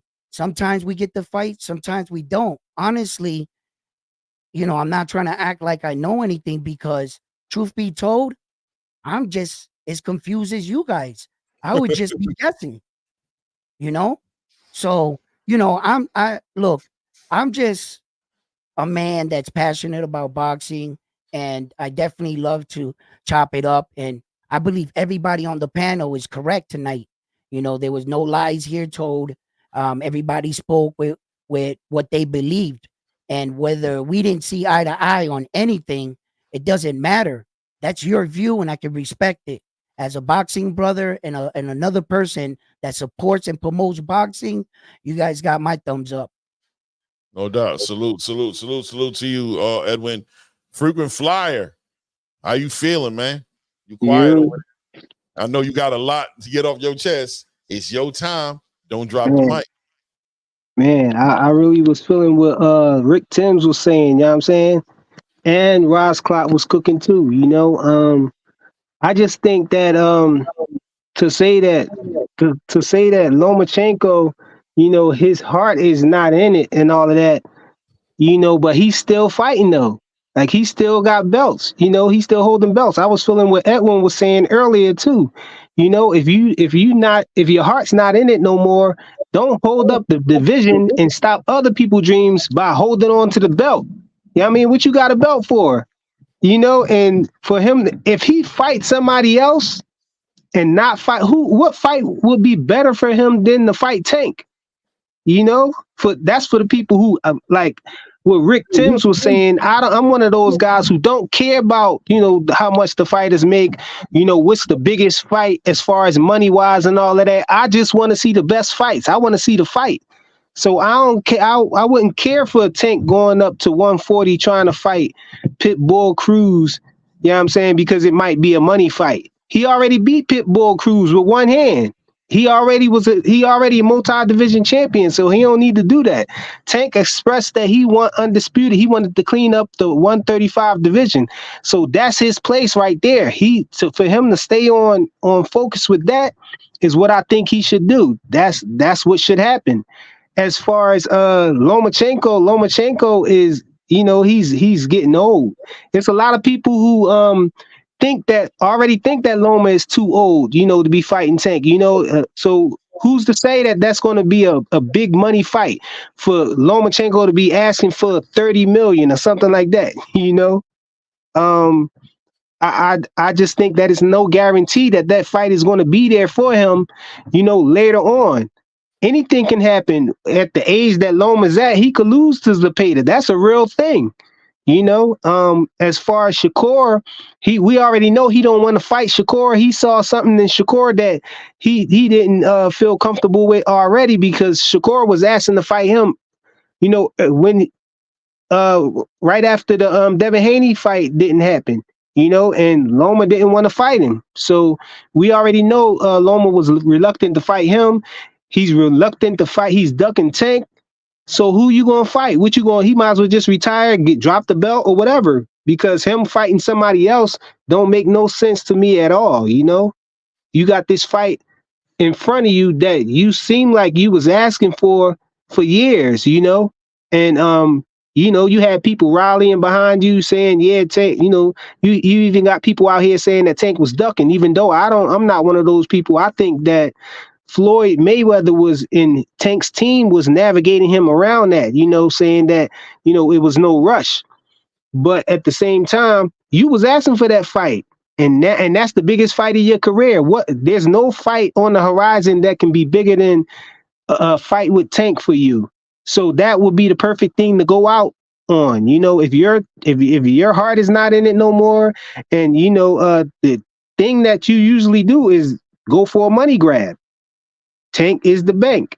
That's the money grab right there. He ain't gonna get no money with nobody. Tank. I don't even think that Loma did a pay-per-view without Devin or Tank or some other pay-per-view fighter. So and as far as with his amateur career, yeah, I know Loma had a great amateur career, but look how long he stayed there. You know what I'm saying? He was a ringer down there fighting them amateurs, man. Fighting them young kids down there. Then by the time he come here, by the time he come to the pros, he gets, in position to have a championship fight, his second fight. And then he lost and got another championship fight back to back. And, we've seen that throughout Loma's career. He's been getting chance after chance. He turned down a fight for a belt with Shakur at 135 and fought for a belt his next fight, immediately after turning down a belt. That's a demonstration of privilege, if anything. Don't no black fighters get that. Don't too many fighters at all get that, get the fight. Championship fights back to back, and that early in their career. So as far as Lomachenko getting into the Hall of Fame, yeah, I think it's probably gonna happen. Do he deserve it? That's a different thing. You know, that's why I said Ross Clark was cooking. It's a lot of fighters that's getting into the Hall of Fame that probably don't deserve to get into the Hall of Fame. He don't even have that many fights, bro. And he got 3 losses. It's crazy, man. I ain't got no more. That's it. Wait, my bad. You know what I'm saying? This remind me of, you know what I'm saying, Boys in the Hood. Remember they was sitting in the car and they was going to smoke the dudes at the restaurant or whatever late at night. Mm-hmm. And you know what I mean? Tank killed your cousin, bro, and you scared to fight him, bro? That's crazy, man. He want to get out the car or something, man. That's it. I ain't gonna go into it, man. That's it, man. No doubt. Listen, man. Everybody had legitimate points, man. I respect everybody's perspective on the situation, but at the end of the day, there's like Ray said, there's going to be our opinions and there's going to be the facts, and those two things aren't always going to be on the same page. They're not always going to ride with each other. The opinions and the facts are going to bump heads sometimes. But also, like salute to Rick Tim said, we about to fight as well, because we can take the facts and disagree with whatever history says happened, but we can also look forward to the future. And the future right now is fight who wants to fight you. You can't fight who don't want to fight you. So if Lomachenko's decided to fall back and give it a couple 6 more months or whatever have you before he puts himself back into the conversation, then we got to move on to the next best opportunity. Tank's opportunity is whatever's in front of him, whether it's Isak, whether it's Shakur. But, you know, once again, what I always say, what comes with A-side privileges comes accountability. It's like Spider-Man's uncle said, with great power comes great responsibility. You're the A-side. You're the one who has the power to make the fights. You're the one sending out the contracts. Until somebody receives a contract from Tank, there's really no reason to believe that you're going to get a fight with Tank. And waiting around and all of a sudden becoming like a ravaged dog, like it's me next, you fight me, or that's not solving nothing, bro. Shakur Stevenson is going to move on his schedule and say, listen, I ain't got no contract for that man, so until I get a contract for that man, what are we talking about? I'm going to be looking at Williams Zepeda. And Lomachenko could say, listen, I appreciate you wanting to get a contract with me, but we're not fighting right now because I don't feel like it. You know what I mean? He felt like it years ago, and now he don't feel like it now, and that's how he's going to carry it. And Williams Zepeda could say, yeah, bro, you would be a great payday, but I don't want to fight you without a championship belt. I'm going after Baranchek. All these decisions are legitimate. All these decisions are in the fighter's hands because it's the fighter's life that's on the line. It's their health that's on the line. It's their ass that's on the line at the end of the day. So we just got to stand by, hear what they say, what they're going to do, and then celebrate the fights that are made, and the ones that aren't made, wait for them to be made. That's all we got at the end of the day. You know what I mean? Mm-hmm. I appreciate everybody on the panel tonight. Ray, I don't know if you want to add anything to that conversation or I mean, I agree, and well, again, like I said, it's all about opinions, man. And we heard what Frequent's final response was. It's what he thinks. It's nothing wrong with that. You know what I mean? It's honorable. It's respectable.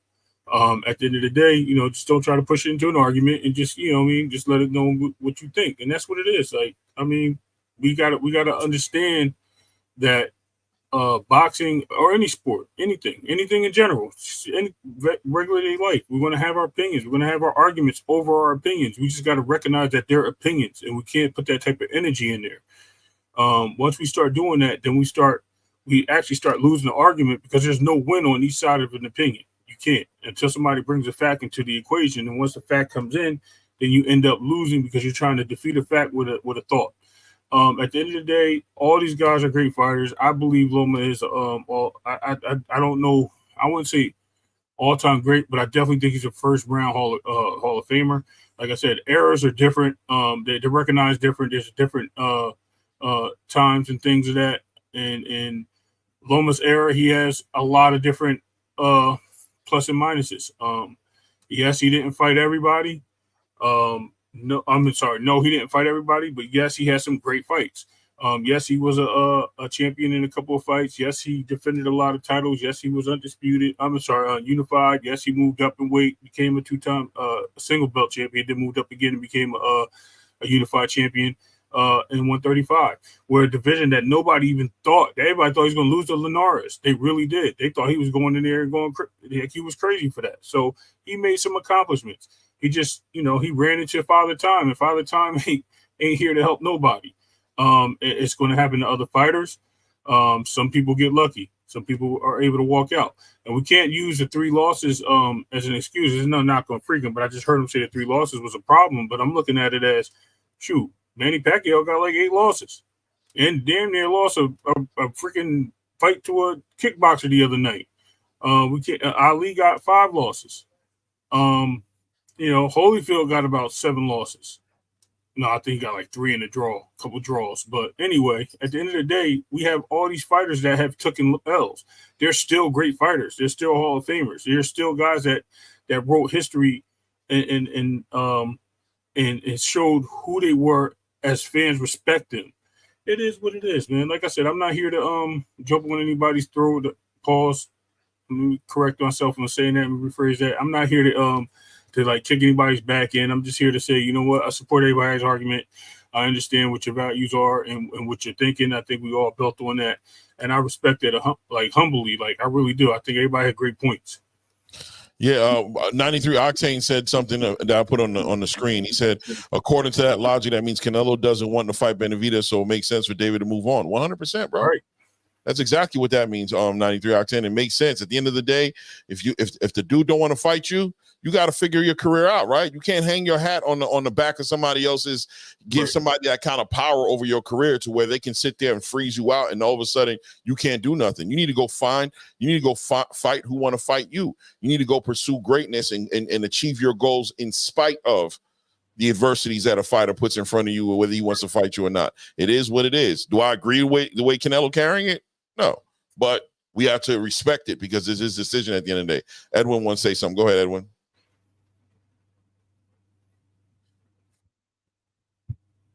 Gotta turn on my mic. Sorry. Yeah. Bray. For as much as I always like debates, I'm also a boxing historian, and I like to stand corrected, and I'm never afraid to admit when I'm wrong or I'm learning something new, regardless either way. I looked up that Devin Haney shit about the Mario Barrio, and you're right. When did they change that status? I'm curious. Did you know that? The regular belt became something recent. I don't know when. It was recent. I remember them having a ruling with it, and it was the WBA put out like a letterhead saying something about it. 2 years ago, I think they changed it to a regular belt. I think it was a world title, and then they changed it to what they call the regular now. But okay, because that changes my opinion, Ray, though. Now I don't feel like he has to fight Isa Pitbull Cruz. If they're already giving him credit for one at 140 and they're saying that's official, then okay, then Isa Pitbull Cruz would be a money grab. You see, but if it wasn't official, what I was trying to look up is, you see, because look, I understand that boxing is a dirty sport and promoters will say anything. It's what you see. And they're quick to call out of these interim guys champ or announce them, etc. We've seen that time and time again, right? So sometimes it does get confusing, right? So now that changes the landscape. If he's actually getting credit for that, so that means that he's an official 3-division world champion. Correct. Okay. There's No. no real benefit. Hold on. Let him finish. There's no real benefit for him fighting Isa Pitbull Cruz. So that changes my perspective. You see, the only reason why I suggested that was for legacy, for official be a 3. All you had to do is beat this guy, and you could be a 3. But that was my question. So you got me curious. I went, I looked stuff up. It says it right there, boxing record. Says it right there, right? So if you want me, I can build on it a little bit. So what they did is when they started making the super legitimately throughout the divisions. Remember, they never had both coexist. Once you became unified, you became the super champion, or once they established you as a super, once they established you, one or the other, right? They gave you that title. Right. Once they did that, that's who you became. I believe Tank Davis was the first guy to actually have a regular world title under that when he fought because Lomachenko. They wanted to combine that fight. That was a big money fight for boxing. So I think the WBA was trying to force that fight. So what they did is when Tank came up, they gave him the opportunity to fight against Boa for the WBA belt, which would have been a direct line to unify for the WBA Super. which they could have left it as a super because Loma actually had multiple belts at the time, so it would have been a unification at that time. But what they did is they never persisted that. And what happens along the lines, they started making the super titles for everybody that had more than one. And if you look on the list, a lot of people had more than one title. And then they kept the super in the WBA. So when the super was abandoned, they gave the option to the fighter to keep the WBA super alive. And they wanted to rise up, right? Gotcha. Then they would vacate the WBA. Now what happened was, hold on, I'm not that we're way past Lennox Lewis, but I'll get to that 93 octane. Hold on. So when they had the super around, what happened was other sanctioning bodies decided to make a secondary world championship, which you had interim titles, you had the WBO make the super title, the WBA super, WBO super, and then they had a WBO, then you had the the IBF actually made an interim title. So the WBO super, the WBO super is not a regular belt. The WBO super is just the champion's ability to move up to another division to fight. It's not the same thing. You spoke out of context with that one. That's not what I said.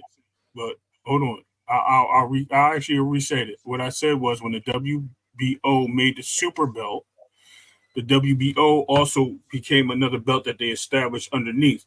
So the major titles, the super and all the divisions, or that's what I mean. That's what I was saying. The WBO don't have a super. They don't have a super. The WBO champion, the WBO champion is called the super champion. When they move up to fight, they get the direct line to the champion above them to fight him. That's all it is. It's not a separate belt. It's not a WBO super and another WBO belt. It's just that you're telling me there's only one WBO belt. It's that privilege. The WBO champion becomes the super champion when he activates his right to go move up and fight the WBO champion above him. No. Yes, that's what it is. Regular, and you defend the WBO regular once or twice, and you get upgraded to the WBO super. And then you have a WBO champion in underneath you. And then you can activate a claw to fight the adjacent champion. Okay, so who's the WBO champion under Bud Crawford then? Since y'all saying that. Yeah. The WBO champion was what's the name? No WBO champion.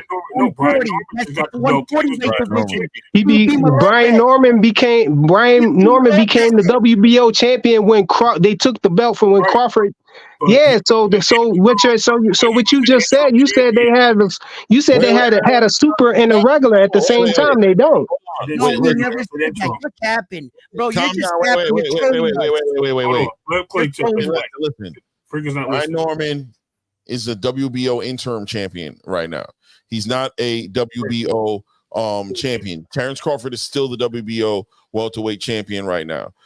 He's a recess champion and for the WBC. He's recessed for the WBC and he's been stripped of the IBF. But outside of that, he's holding all those belts, and Brian Norman is an interim WBO title holder right now. Which means which means he has a secondary belt, which I just stated. No, you said no. No, listen. Let me say this, and then y'all can speak on it. You said that the WBO created a WBO super and a WBO regular, and when a person gets upgraded after winning 2 times with the they become the WBO super, and they have to drop the WBO regular. That's what. No, you didn't. No, that's what Edwin just said, and I was trying to correct it. I said no. They didn't create a super belt. The WBO super is when the WBO champion moves up to fight the champion above them. It's not an actual belt, right? Look at the Brother, you see this belt right here? Excuse me. You see this belt right here? It's the WBO. You notice how the outside is white? When Terrence Crawford went in the ring the other day, his WBO title, look it up. The outside is gold.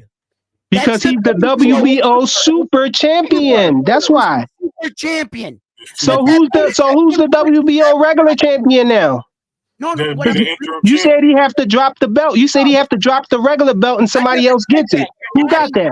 Into our mouth. We never said that. I don't know where that this would be the interim champion. I said that when we was talking about the WBA. I think you're confusing the words of the WBA and WBO when I was talking. No, I was going to say that, but I was going to wait for him to. I was trying to tell him that conversation that he's talking about was you talking about the WBA. Right. You were talking about the WBO title.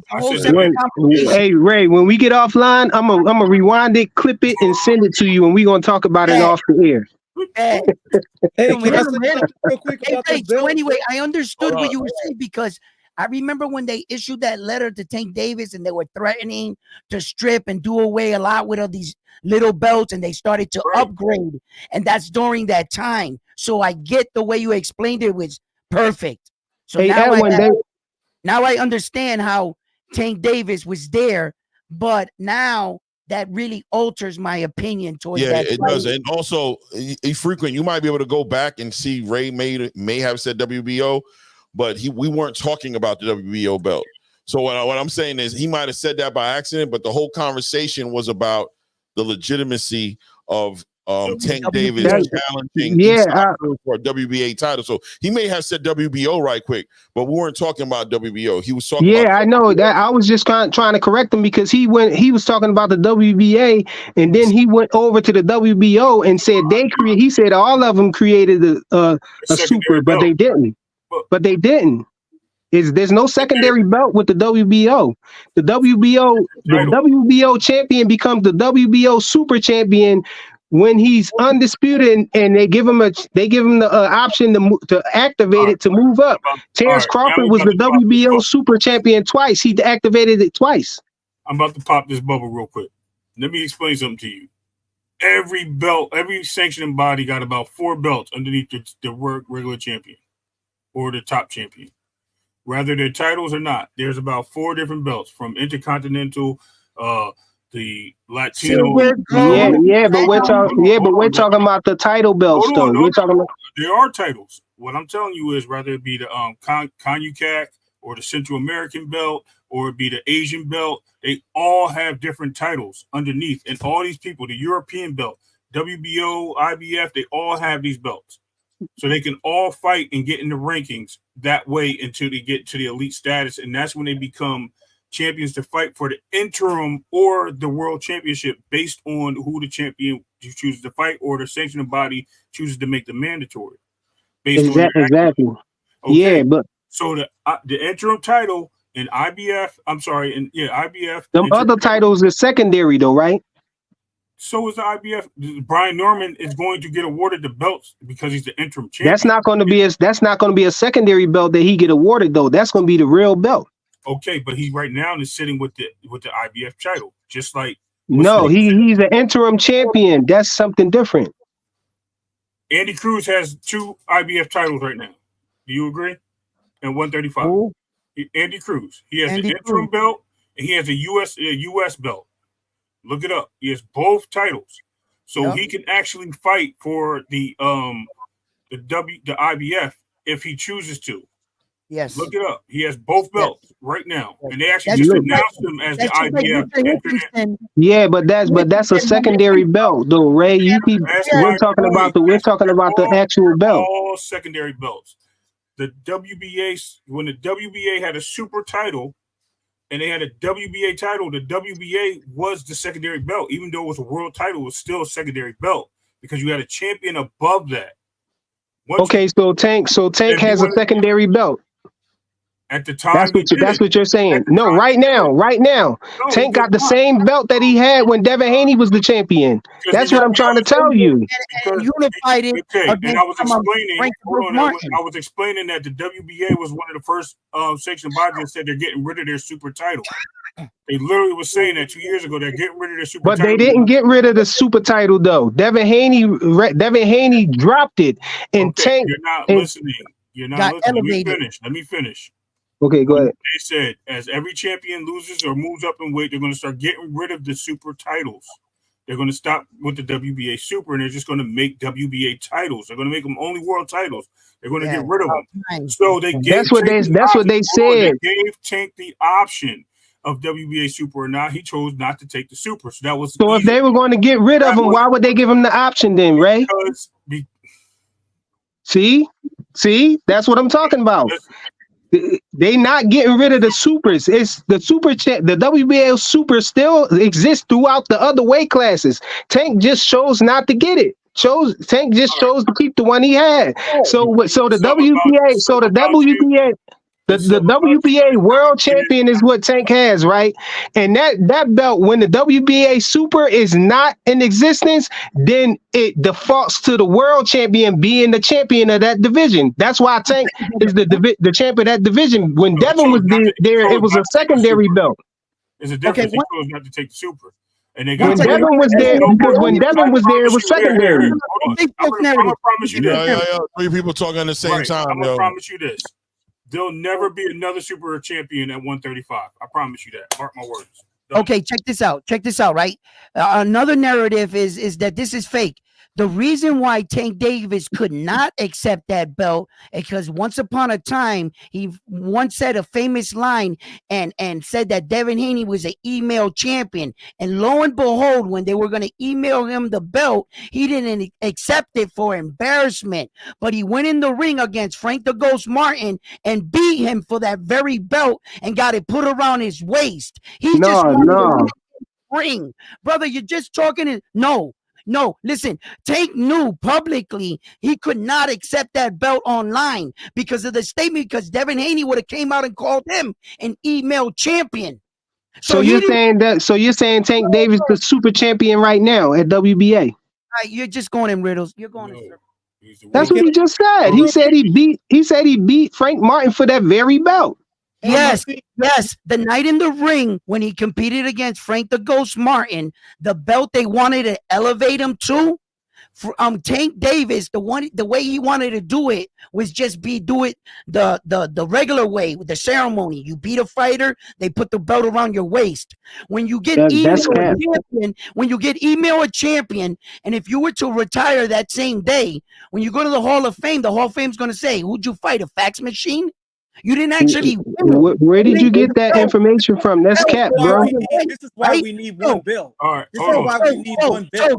So wait a minute, brothers. So now I understand that who am I to dictate, what an email says? If they deemed him the champion legitimately, he is. I'm just saying, among public perception, brother, you didn't fight nobody. Okay, so don't try to take it like personal, like I don't know the damn rules. Of course he's the champion. Okay, we all know that, right? But what I'm saying is the ceremony is he couldn't accept that belt after disrespecting Devin Haney with that famous quote. He would have gave all the ammo to Devin Haney and go, well, look who accepted a belt via email. So Tank Davis elected to fight Frank the Ghost Martin for that very belt. That part is not true right there that you're saying. You keep saying that. He ain't fighting. Frank Martin ain't had no super WBA belt. Frank Martin was fighting Tank for his belt. Yeah, Frank Martin didn't have it. No, of course, no. Yo, Clay, is this your boy?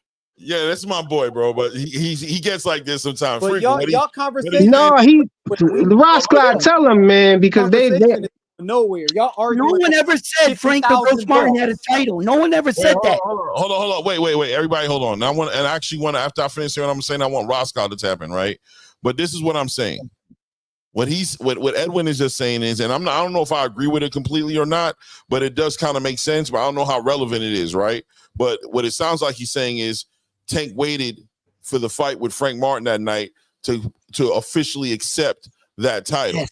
To not take that title through an email way. He denied the title before that because of Tank calling him an email champion back in the day. That is what he's saying. Hold on, don't cut me off, please.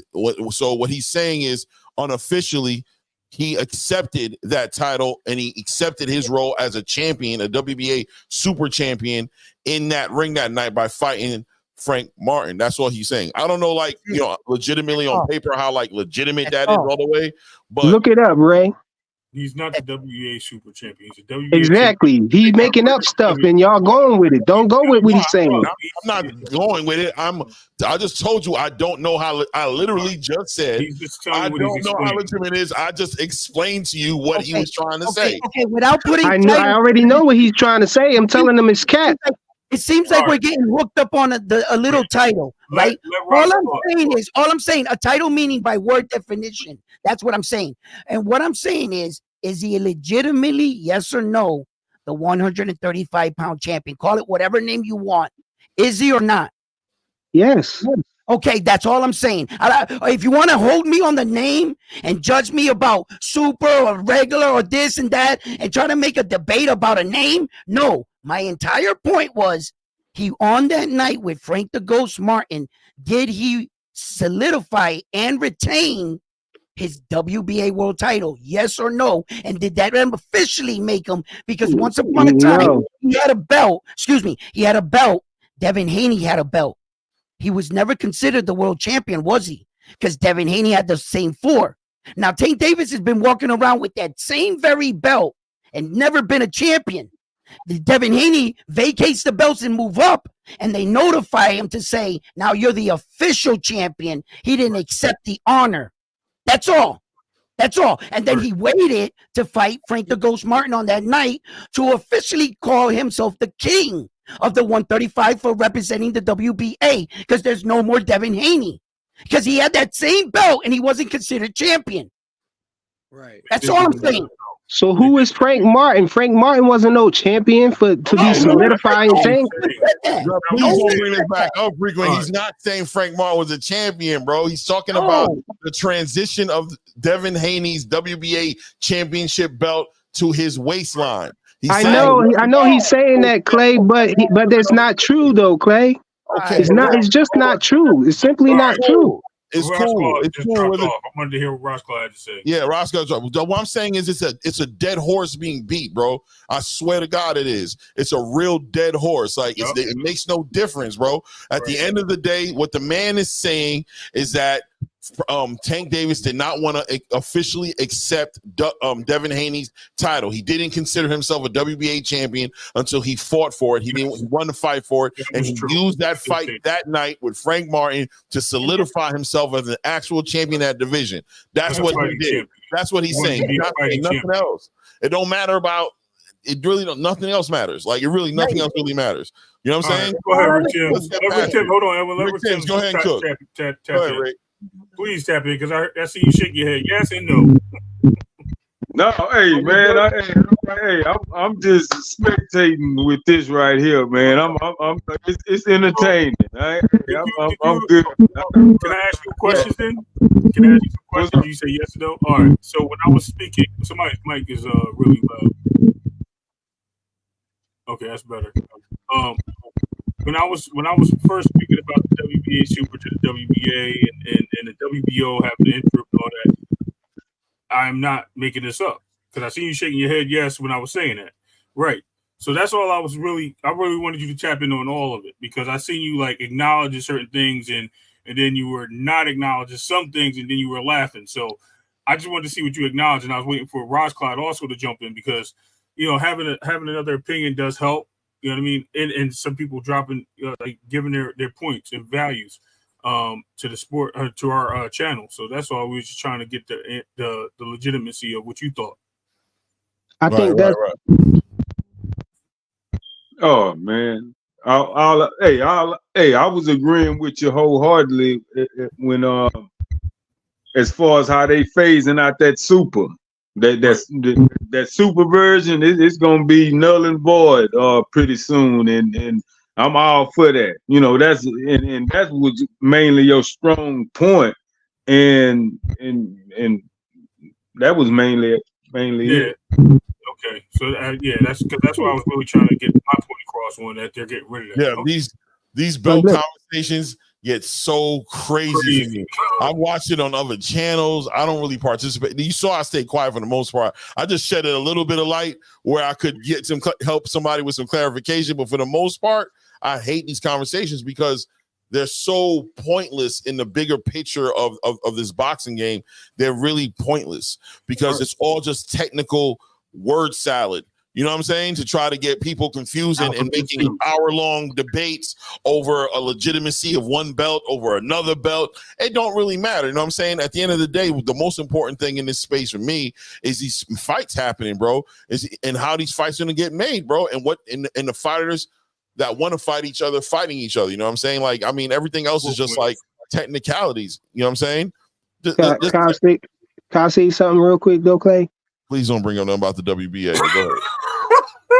Why? That's the subject that we on. We're not talking about. I'm trying to tell you this about the rules, though. And is this not about opinion? That's the mistake. That's what that's what he's doing. He's making it his opinion. It's not about opinion. I'm talking about Edwin. It's not about opinion.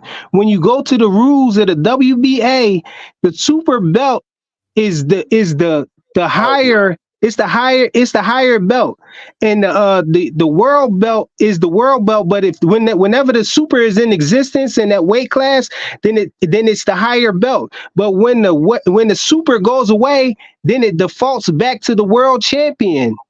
To be and so you can't have Tank couldn't take the WBA super. That's why I said that's cap. He can't because of something called hold on, let me finish. There's something called the Muhammad Ali Act, bro.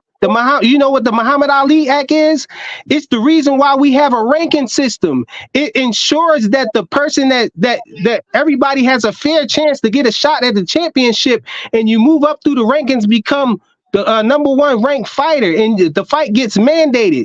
If Tank he couldn't take the WBA super because the WBA super don't fight mandatory. So the WBA will be violating the Muhammad Ali Act. If they did that, the whole ranking system wouldn't mean anything. If Tank Davis didn't have to fight mandatories.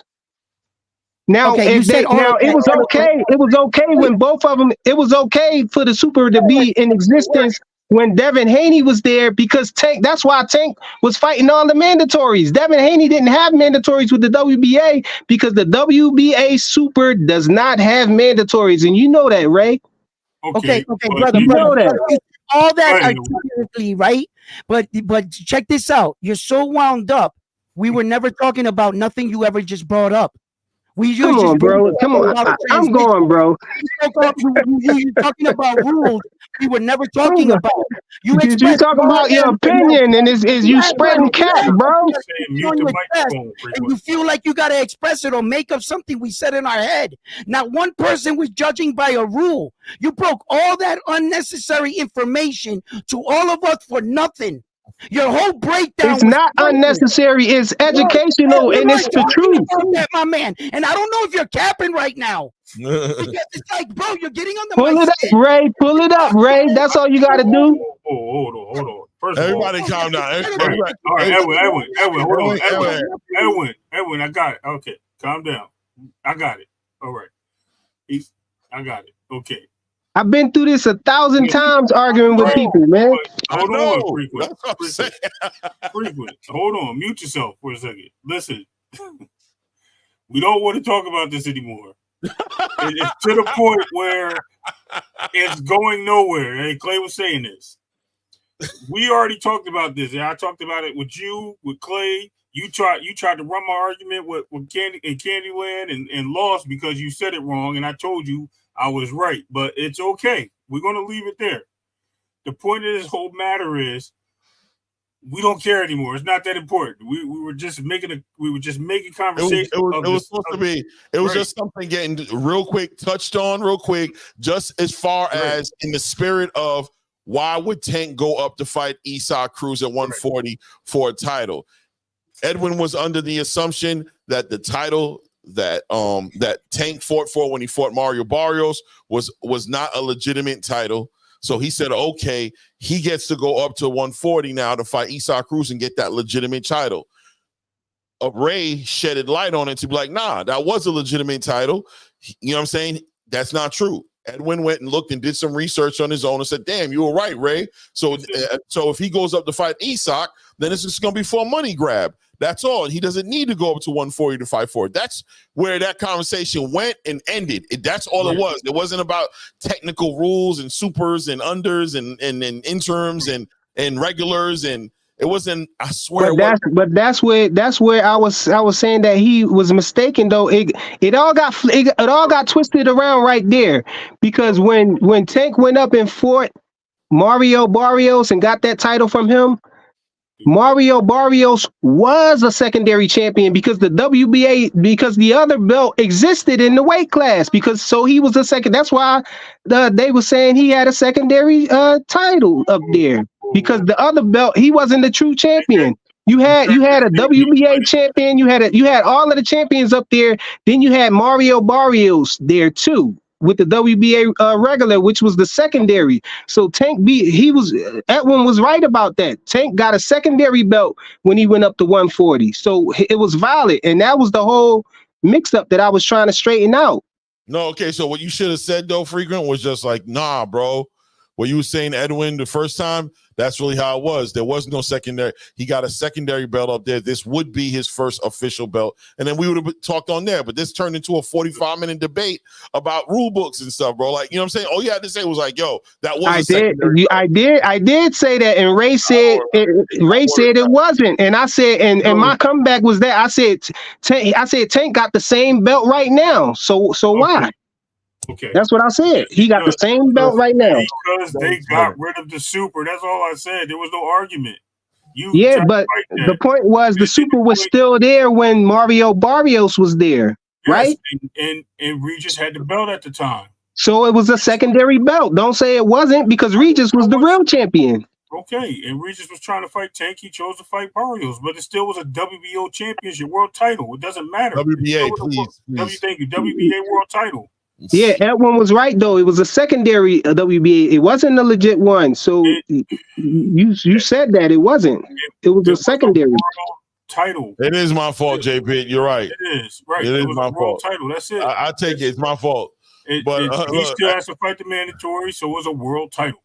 In the story, I don't want to argue about it. That's what it is. That's the facts. The term sheet say all that. The paragraphs. If you want to go there, you can look it up. I'm not looking it up because I read it already. So 100%. That's what it is. All right. Next. Yeah, exactly. So if Tank is trying to make a decision between fighting Shakur Stevenson and Isak Cruz, it's going to be based on money at this point. You know what I'm saying? They're both on his list of fights that he wants to make happen. They're both on the bucket list. Calvin's already shared that they want Isak. The world is kind of like leaning towards it right now. And he definitely wants to fight Shakur. So however he makes his decision is going to be based off of monetary gain, because both fighters are on the list. So if he goes towards Isak, it has nothing to do with legacy. It has to do with money. You know what I'm saying? That's it. And he's allowed to do that. And the title he'll grab if he wins. And a title up there as well, which is on the table. It's on the table for him to grab. If he gets to the rival fight. No doubt. No doubt. That's it. Whew. My brain is fried, bro. Hold on. Let me download this information.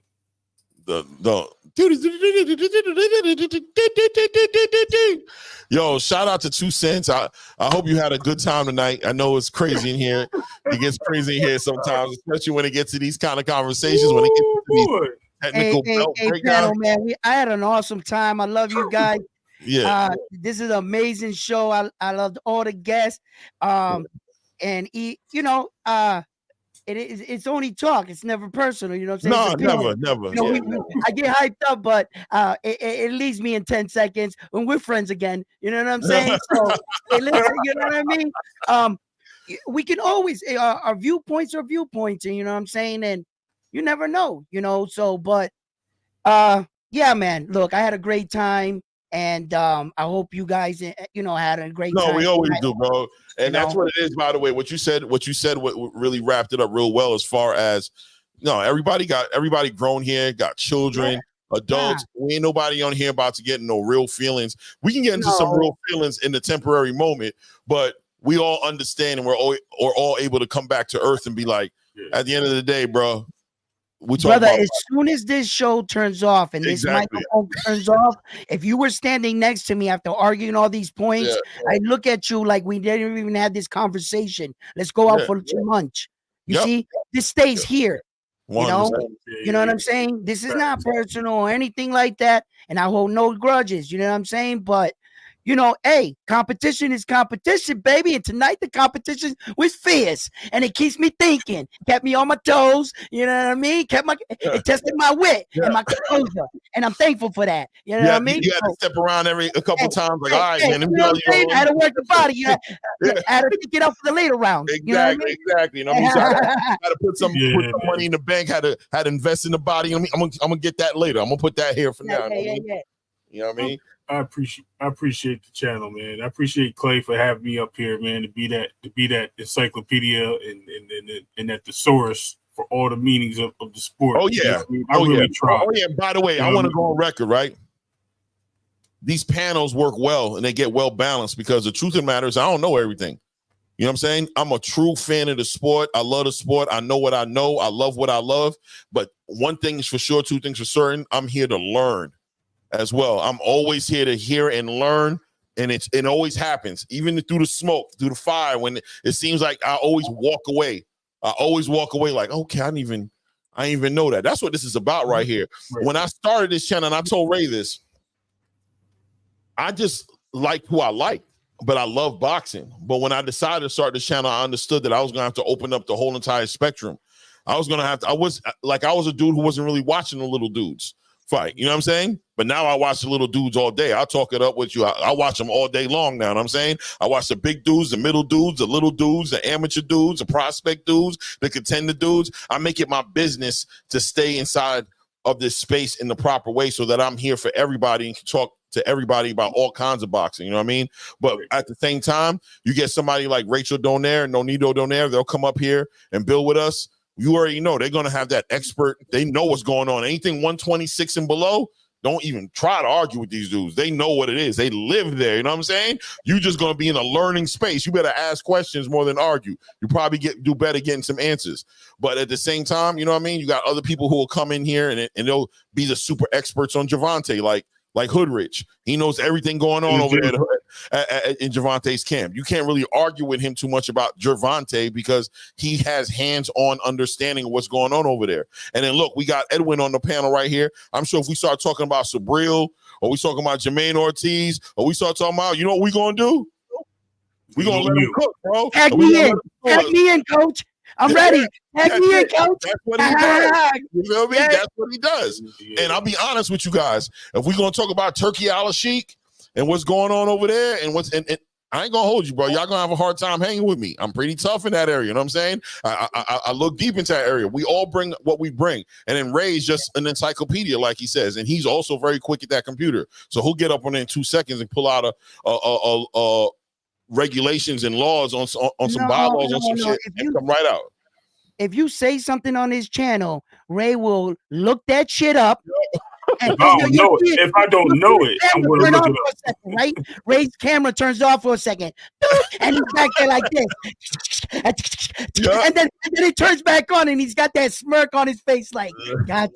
You know what I mean? Are y'all ready for the truth now? Now that you've all said your opinions, are you ready for the facts now? Yeah. Okay. So he's gonna look to the side and be like, so. Rules. So yes, absolutely. So you're not just gonna slide one by him, and that's what keeps the show honest. View of opinions and everything, and that's it's strong, baby. But I promise you this: anybody who's in the chat who steps up in this room and hangs out here has some knowledge. We stand on business and we stand on knowledge, and we don't. You're gonna find it very hard to look. Shout out to Roscott, another person who's gonna come in here. Real quick, he's a historian. He will come out and pop off with some Muhammad Ali, Ray Robinson. He knows it all by heart. He gonna come in here and drop that knowledge. We have a well-rounded a community up in here, and we definitely not riding no meat up on this channel. You know what I'm saying? We're not no meat riders over here. We love Rick Timms, who always has a great point of view and why people should fight. 100%. Always trying to build a fight. Yeah, and y'all gotta forgive me. Y'all know I got muted, thrown in the back. thrown off the show and blocked syndrome, man. So Okay. That was. Yeah. I hear the bell and I just start swinging, bro. You know what I want, Frequent? You know what I want you to understand, Frequent? I want you to know that you will get an opportunity to speak your mind. I promise you. You don't. I know our instinct is to like jump in, right? Like jumping right in the point and address it. Right. But I promise you, I'm telling you, you're gonna get an opportunity to spit if you just let it develop and just write it down. Sometimes hit that mute button and just sometimes I know it drives you crazy. It drives me crazy sometimes. Sometimes I got something I need to say. I feel like if I don't say it, I might pee on myself or something. You know what I'm saying? Like I'm losing, like, yo, I gotta get this off my chest. But dog, at the end of the day, it's coming. The opportunity's coming to speak, bro. It's coming. You just gotta let it do. But I'll tell you what though. When you cut off people and you get right in the middle of what they're saying, it just drags out longer because 9 out of 10 times that person's still trying to get out what they're trying to get out. And believe it or not, 9 out of 10 times what they're trying to say ain't even got nothing to do with that little part. They're really trying to get past that part so they can get to where it needs to be. So it's just like traffic, man. Just go with the traffic because trying to speed in between cars and you might get there 2 minutes earlier, bro. That's it. At the end of the day, it's traffic. That's what you stuck in, bro. You know what I mean? You can't do nothing about it, bro. Just find you a comfortable lane, put the AC on, find you something to bump on the radio, and get home in due time. In due time, brother, you'll get home. But shout out to the panel, man. And shout out to the chat. Shout out to the chat, man. Anything you want to say, Ray or Edwin? Edwin, you want to outro us? Yeah, bring us out. Listen, I had an amazing night. I hope everyone that tuned in got something out of everything tonight. I hope we learned something, that this is our journey in boxing as we try to bring back the sport. Each of us here are not individual fans, but boxing enthusiasts that would like to break down and even ask for your opinion. We build a safe environment where you can come and view your points on the channels and we could talk about this like adults. And that's all we aim to do, is to elevate this sport. Thank you for tuning in. Please like the channel and don't forget to subscribe. My guy, Edwin. Hey. And some gunshots. There you go. Yeah, on that note, man, love you guys, man. Yeah. We'll meet up again tomorrow night. You know what I mean? Lance Ma in the building. Salute to everybody who showed up. J Pit City, JR Spock, Larry Lopez, 9 Fingers, 2 Cents, man, coming from Fighting Words with Bang. That's another channel you guys should really jump on. Oh yeah, that's a really good channel. Link to his channel. Well, I would say 2 Cents to it. I'm probably looking for it right now. 2 Cents too. 2 Cents. Both of you guys drop the link to the channel. Yeah. Oh yeah, for sure. Edwin, definitely drop your link. Always feel free to drop your link when you come in here, Window, by the way, like regularly. Like you should just drop it. No, but I would ask permission first. Yeah, no, I'm telling you, I know, I understand. I'm the same way. You know, so I'm telling you, like right now, like you good. You good. Do that when you come in. Yeah. You got the green light, bro. No doubt. Salute, y'all. Salute, drop the link to your channel for Serene Flavor so people can check out your music video.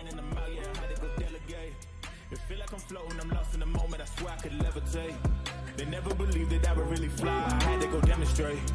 I had to set them straight. They hate when you elevate. They hate when you elevate. Yeah. They hate when you elevate. They hate when you elevate. Yeah. I had to elevate. I'm way too fly. Yeah, I'm feeling myself. Ain't no chance I'm coming down, no. Got a soul view to myself, yeah. Why would I give it up? Why do they want to come take my place? I work too hard for it, don't need a replacement. This my vocation, now I got rollies, all in rotation. Hop on the jet just to take a vacation. Remember the moments was trapped in the basement. Now the hard work is all taking me places. Squatting all black like we trapped in the matrix. Bet on myself and go ball out in Vegas. Living a life like I'm rich and I'm famous. Don't see the grind that I know that it came with. I ain't make it this far for myself, yeah. I had to prove to everybody else. I had to set them straight. Yeah, I had to ball, so I had to renovate. I know they hate when you elevate. The second of losses, I'm handing them out. Yeah, I had to go delegate. It feel like I'm floating, I'm lost in the moment. I swear I could levitate.